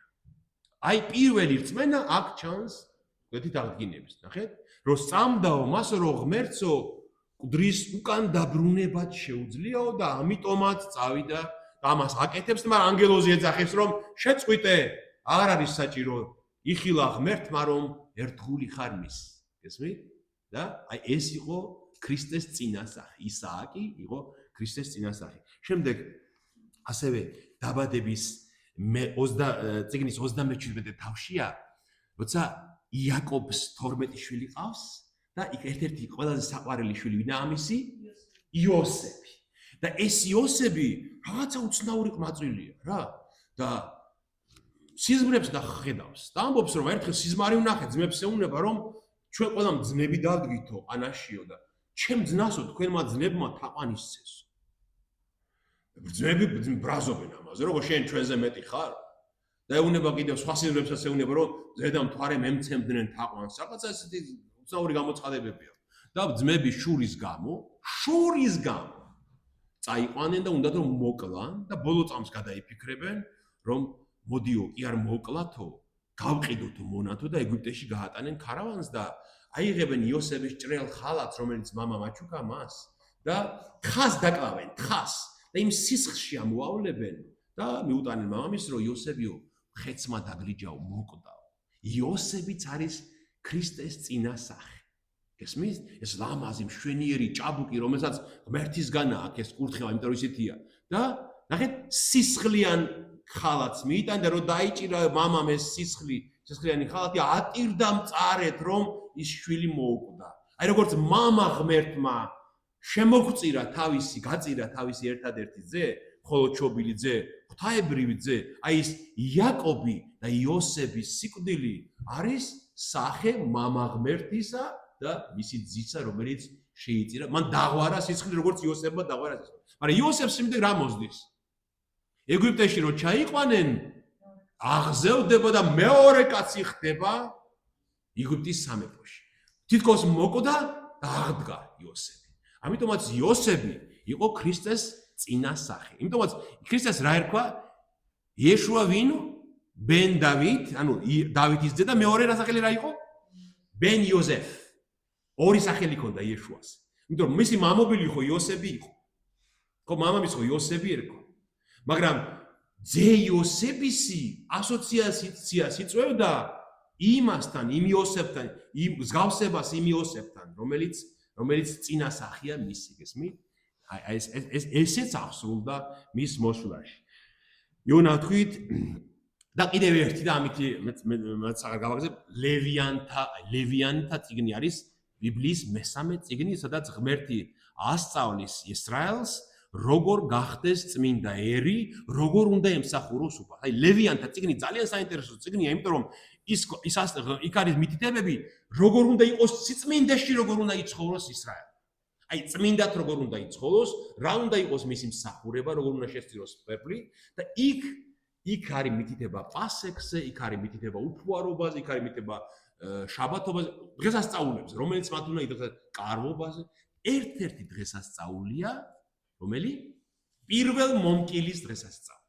და ეს პირველ მომკილის დღესასწაული არის წინასწარმეტყველება მესამე დღეზე. ესმით? აი, მესამე დღეს რომ უნდა აღდგეს იესო, ერთადერთი გაკვირით არის ნათქვამი იონასთან, რომ მესამე დღეს გადარჩა იონა, მეორე ოსია წინასწარმეტყველის მეექვსე თავშია, რომ უფარი მესამე დღეს აღკვეთეს და მესამე და ყველაზე მნიშვნელოვანი წინასწარმეტყველება არის ლევიანთა 23 თავში. და რა იყო ეს ახალ პირველ მომკილის დღესასწაული? ღმერთი აღუნება მას. პასექის შემდეგ, აი პასექი რომელ დღესაც მოუწევს, პასექის როცა გაზაფხულია და უკვე ქერის მოსავალი მოდის, ქერის მოსავალი. და ღმერთი აძლევს მითითებას, რომ პასექის რო დღესასწაულებთ, შემდეგ შაბათი ხომ მოვა. აი იმ შაბათის მეორე დღეს პირველად მომკეთ ყანა, პირველი ძნა, აი პირველი მოსავალი ძნა ტაძარში მე მომიტანეთ და მე შემომწირეთ.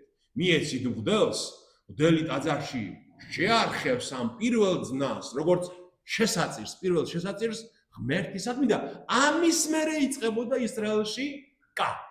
გასაგებია? კა. მოდი ახლა რა ვიფიქროთ იმ წელზე, როცა ქრისტე ჯვარს ეცვა.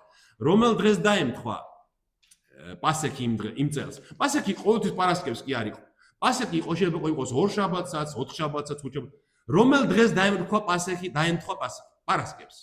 შემდეგი დღე და შემდეგ დღეს მომიტანეთ პირველ მომკილიო, ხო? კვირა დღეს. კვირა დღეს, როცა ქრისტე აღდგა მკვდრეთით, იუდეელებმა მართლაც მოუკეს პირველი ძნა, მიუტანეს ღმერთს და შესწირეს როგორც პირველი მოსავალი. გასაგებია? მაგრამ მიწიდან ადამიანებიდან პირველი მოსავალი ვინ იყო? იესო. პირმშო შესვენებულთა. პირველი მოსავალი მკვდართაგან მიწიდან ვინც ამოვიდა, ვინ იყო? იესო ქრისტე. ხედავთ როგორ დაემთხვა ესეც? ხო შეიძლება იმ წელს პარასკევს კი არ ყოფილიყო, პასექი 2 შაბათს ყოფილიყო. მაშინ მესამე დღეს ხო არ დაემთხვაოდა? აი ის ღმერთმა ინება რომ პარასკევს იყო პასექი და პარასკევიდან მესამე დღეს მიიტანეს მიწის პირველი მოსავალი, მაგრამ ადამიანებიდან პირველი მიწიდან ამოსული აღმოჩნდა იესო. ამიტომაც წერია პირმშო შესვენებულთ, ანუ პირველ მოსავალი მკვდართაგან პირველი, რომელიც აღდგა და ყველაფერში უნდა პირველობდესო. და ამით მინდა დავასრულოთ რომაელთა მე-6 თავი. რომაელთა მე-6 თავში არის ის მონაკვეთი, რომელიც იკითხება ნათლობის დროს. იმიტომაც მინდოდა მე ახლა ეს თქვენ წამეკითხა დღეს, რომ ნათლობისას მე ვიცი, რომ ბევრ ჩვენთაგანს ეს არც მოусმენია. არც ახსოვს და არც მე არ წაუკითხავს, ხო? აი ნათლობისას იკითხება ეს მონაკვეთი, რომელიც ეხება ქრისტეს მკვდრეთით აღდგომას. ნახეთ რა სამობს. აი რომ ამოიყვან ხოლმე წყლიდან ადამიანს, შემდეგ ეუნები, აი უკითხავ ხოლმე ამას. ჩვენ რომელიც მოვკვდით ცოდვისთვის, როგორ გავიცხოვროთ მასში? ან იქნებ არიცით რომ ვინც მოინათლეთ იესო ქრისტეს მიერ, მის სიკვდილში მოინათლეთ. და მასთან ერთად დავიმარხეთ სიკვდილში ნათლისღებით, რათა როგორც ქრისტე აღდგა მკვდრეთით, მამის დიდებით, ჩვენც ასევე ვიარებოდეთ ახალ სიცოცხლეში. ანუ ჩვენ ვინც მოინათლეთ ყველა, ქრისტეს სიკვდილში მოინათლეთ. რას ნიშნავს ეს სიტყვები? ჩვენ ხო ადრე ამაზე ვისაუბრეთ, რომ აი ეს ბაპტიცეინ ბერძნული სიტყვა ნიშნავს აი რომ აიღებ მაგალითად ხო მეტალის ნაჭერი აიღე და ოქროში ამოავლე. აი ეს არის ბაპტიცო. აი ეს ბაპტიცეინ ამას ნიშნავს, რომ რაღაცას რაღაცაში რომ გაატარებ და მთლიანად მოედება მასეს და დაფარავს მასეს. ეს ამობს. პავლე ამობს, რომ ჩვენ ვინც მოვინათლეთო, ქრისტეს სიკვდილში გავიარეთო ყველა. და ამიტომ რას ნიშნავს ეს სიკვდილში გავიარო, რომ მე იმდენად გააზრებული მაქვს ეს ქრისტე რატომ მოკვდა? ნათლობა მხოლოდ ასე შეიძლება. ჩვენ ახლა სამწუხაროდ ამას ასე არ ვაკეთებთ, მაგრამ მე მთლიანად რომ ვიწამე, გავიაზრე და მის სიკვდილში გავიარე მე თვითონაც და მივხვდი რომ მეც უნდა მოვკვდე მასთან ერთად და თავიდან დავიბადო, აი ამიტომ ვინათლები მე. გესმით? ნათლობისას ქრისტეს სიკვდილში მოვინათლებ. და მასთან ერთად დავიმარხეთ სიკვდილში ნათლისღებით. როდის დავიმარხეთ? ნათლობის დროს სად იმარხავენ ადამიანს? აი ზუსტად წყალში რომ სამჯერ ჩავსვავ და ამოსვავ, ეს არის დავმარხეთ მისი ძველი ადამიანი, დავმარხე და სამჯერ რატო ვაკეთებ ამას? 3 დღე საფლავში ხო იყო ქრისტე? აი იმას ვიმეორე. როგორც ქრისტე 3 დღე საფლავში იყო, შენც უნდა გააზრებული გქონდეს, რომ კვდები მასთან ერთად. შენი ძველი ცხოვრება კვდება მასთან ერთად და იბადება ახალი. აი ეს არის ნათლობის აზრი. ნახეთ, რადგან თუ სიკვდილის მსგავსებით მასთან თანაშეზრდილი ვართ, აღდგომითაც დავემსგავსებით მას. რომ სიკვდილში თუ დავემსგავსეთ, აღდგომაშიც მასთან ერთად აღდგებით ჩვენ. რადგან ვიცით რომ ჩვენი ძველი კაცი ჯვარცესვა მასთან ერთად, რათა განკარგებულიყო ცოდვის რჯული და აღარასოდეს დავმონებოდით ცოდვას. რადგან მკვდარი ცოდვისაგან თავდახსნილია. ანუ შენ თუ ამბობ რომ მე ნათლობის დროს მოვკვდი ძველი ცხოვრებისთვის, იმ ცოდვებისგან გათავისუფლებული ხარ, თავდახსნილი ხარ იმ ცოდვებისგან. ხოლო თუ ქრისტესთან ერთად მოვკვდით, გწამს რომ სიცოცხლითაც ერთად ვიცოცხლებთ. რადგან ვიცით რომ ქრისტე კვდრეთით აღმდგარი აღარ კვდება და სიკვდილი ვეღარ უფლობს მას. რადგანაც თუ მოკვდა, ცოდვისთვის მოკვდა ერთხელ, ხოლო რაკიღა ცოცხლობს, ღმერთისთვის ცოცხლობს. ასევე თქვენც კვდრებად შერაცხეთ თქვენი თავი ცოდვისთვის და ცოცხლებად ღმრთისათვის ქრისტე იესოს მიერ უფლისა ჩვენისა. მაშ ნუ იქნება ცოდვის სუფევა თქვენს მოკვდავს ხელში. ესმით? ჩათვალეთ რომ კვდრები ხართ ცოდვისთვის და ცოცხლობ მხოლოდ ქრისტესთვის და ნათლობა ნიშნავს ქრისტესთან ერთად სიკვდილს. აი აღდგომამ მოგცა მხოლოდ და მხოლოდ ჩვენ ამის რწმენა. აი ჩვენს ამ ქვეყნიურ ცხოვრებაშიც მეორე ერთხელ ხდება ეს. დებით რომ როცა მოხუცდები, მაშინ ხო მოკვდები, მაგრამ შემდეგ როდესაც კვდრით აღდგები, ხო? მაგრამ აი ჩემს ცხოვრებაში ერთხელ უკვე ეს მოხდა. როცა მე ვიწამე ქრისტე, ერთხელ უკვე მოკვდი მასთან ერთად გავიაზრე, აი ამ გააზრებით ჩავიფალი მის სიკვდილში და გავცოცხლდი მასთან ერთად როგორც ახალი ადამიანი, გესმით?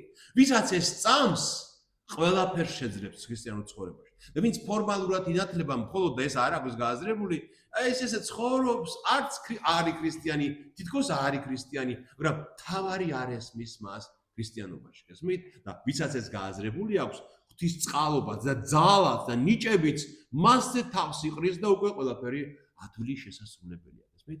აი ეს ყველაფერი არის აღდგომის წმენა ჩვენში.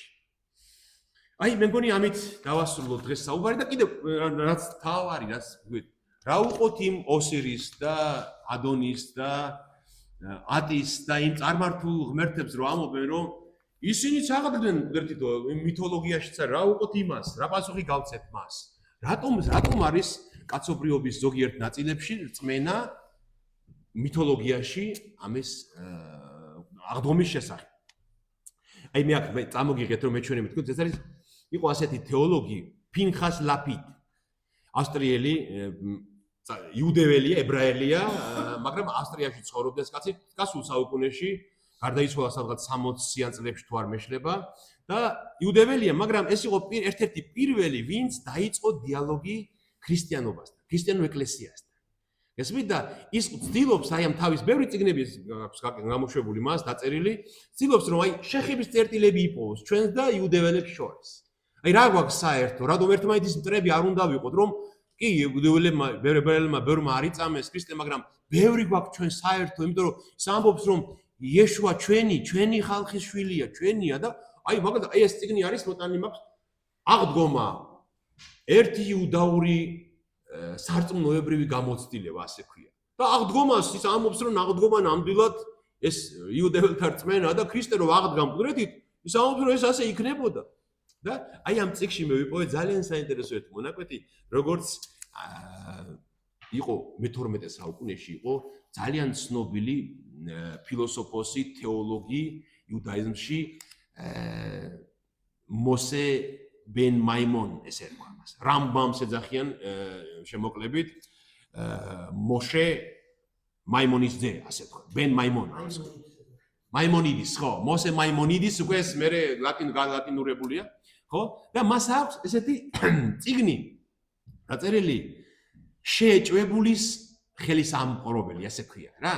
ანუ რწმენაში ბოლომდე ვინც ყარად არ არის შეეჭვებულის დამხმარე, ასე ქვია ამ წიგნს და იქ არის ერთი მონაკვეთი, აი ამ წიგნშია ციტირებული და მე გითარ ეს ქართულად და მინდა თქვენ გადმოგცეთ იმის შინაარსს, რომ რას ამბობს ახლა ეს ბენ მაიმონი, რამბამი, რომ როცა უფლის საქმეებს ვაკვირდებითო, ჩვენ ხედავთო, აი ნათლად ხედავთო, რომ ღმერთიო იყენებსო გარკვეულ პედაგოგიკას, კაცობრიობასთან.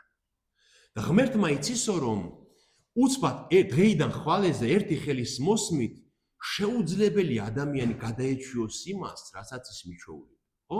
და ღმერთი იყენებს პედაგოგიკის ამ მეთოდს, რომ ნელ-ნელა ზდის ადამიანს რწმენაში. აი მაგალითად რას ამბობს?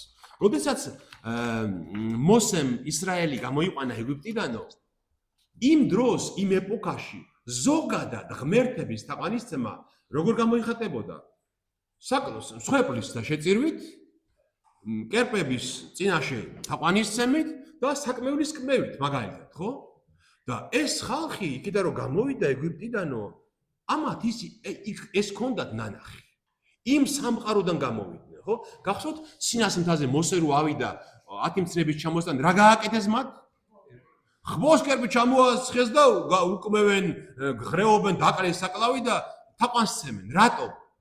იმიტომ რომ ჯერ მაცნობიერება ამისგან თავისუფალი არ არის. არ შეუძლიათ უცბად 40 დღეში თუ 100 დღეში უცბად შეიცვალო. ამიტომ ღმერთიო, ეს ბენ მაიმონი ამბობს, რომ ღმერთიო მიმართავს ასეთ პედაგოგიკას, რომ ის რაზეც ისინი მიჩვეულები არიან, თავის თავზე გადმოაქვს. ამიტომ ღმერთმა უბრძანა მოსეს, რომ ააგე კარავი. ასწავლე მათ როგორ შემომწირონ მსხვერპლი. ასწავლე მათ როგორ აკმევონ საკმეველი და აი ეს წმინდა მოქმედება, რომელიც უკვე ღმერთისგან არის, გარკვეულწილად იმეორებს იმას, უკვე მასში არის ეს ერთი ღმერთის თაყვანისცემის ჭეშმარიტება. გესმით? ასე აკეთებს ღმერთიო ის ამბობს. ასევე მაგალითად როცა გამოიყვანა ეგვიპტიდან წერია გამოსვლათა წიგნში, რომ მოსემო პირდაპირ კი არ გადაჭრაო და ფილისტიმელების მიწაზე კი არ გაიარა და შეიყვანაო. არაო, შემოატარაო შორიდან უდაბნოში და შორიდან მიიყვანაო. რატომო? იმიტომ რომ პირდაპირ შეჯახებოდნენ ფილისტიმელებს ქვეყანას, შიში მათ არ მისცემდა უფლებას, რომ იქ შესულიყვნენ. და როცა იარეს, შორიგზიდან მოუარეს, გამოიწრთნენ. ჭრთობა მიიღეს ამ 40 წელი უდაბნოში სიარულით და შემდეგ უკვე ამ შეჩვეულები ამას ღმერთიც მათთან იყო და ღმერთი მიყვებოდა მათ, უკვე თავისუფლად შეძლეს იქ შესვლა. ამიტომ ღმერთიო ასე აკეთებს, რომ იყენებს იმ ხატსახეებს, იმ სახეებს, რაც გავრცელებულია, რომ ის გამოიყენოს, რომ შემდეგ დაგვანახოს, აგვიყვანოს საფეხურებით, აგვიყვანოს იმ ჭეშმარიტებასთან, რაც მას უნდა რომ გამოგვიცხადოს. აი ასე შეგვიძლია შევხედოთ იმ მითოლოგიაში კუდრეთი დაღდგომას. ხო, ის ხო მითიურია. მაგალითად, რა კავშირი აქვს მაგალითად ეხლა იმას შეშლილ ატის, რომელიც შეიშალა და შემდეგ ზევსმა აღადგინა და კასტრაცია მოიხდინა საკუთარი თავის, დაიკოდა თავისი თავი. რა კავშირი აქვს იმას ბიბლიასთან? არაფერი. მაგრამ იმ ხალხში ეს წმენა არის, ხო? რა კავშირი აქვს ოსირის, მაგალითად, რომელიც ცოლმა აღადგინა მკვდრით, ბიბლიასთან არავითარი კავშირი არ აქვს. მაგრამ ეს რახან იმ ხალხის ცნობიერებაში არის, ღმერთი იყენებს იმას, რომ ჭეშმარიტებას დაუკავშიროს და ჩვენ ერთი ღმერთის და ღმერთის ძის წმენა მივიღოთ ამ მკვდრით აღდგომას. გესმის? აი ასე შეიძლება ეს გავიგოთ და ეს შორს არ არის ჭეშმარიტებისაგან. თუმცა ის რომ მისი ძე მოვიდოდა და ჯვარს ეცმებოდა და აღდგებოდა, ეს სამყარო შექმნამდე იყო ღმერთის განგებულებაში, მაგრამ ღმერთმა ხო ისიც იცოდა იმ დროს ის ხალხი რას გააკეთებდა. ამიტომ წინასწარ დაიგეგმა ეს ასე, რომ ღმერთს გამოიყენებინა ის მცდარი სურათ ხატები დაეკავშირებინა ჭეშმარიტებასთან და ჩვენ შეგვეცნო ჭეშმარიტება. ხო?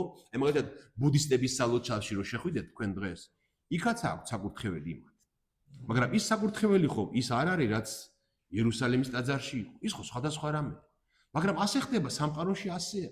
კაცობრიობას ესეთი აზროვნება აქვს და ასეთი შეხედულებები აქვს ხშირად. აი ასე შეგვიძლია მაგას შეხვდეთ. აი მაგალითად კიდევ ერთი ავად. ოსირის მაგალითად აღდგა მკვდრეთით, ხო?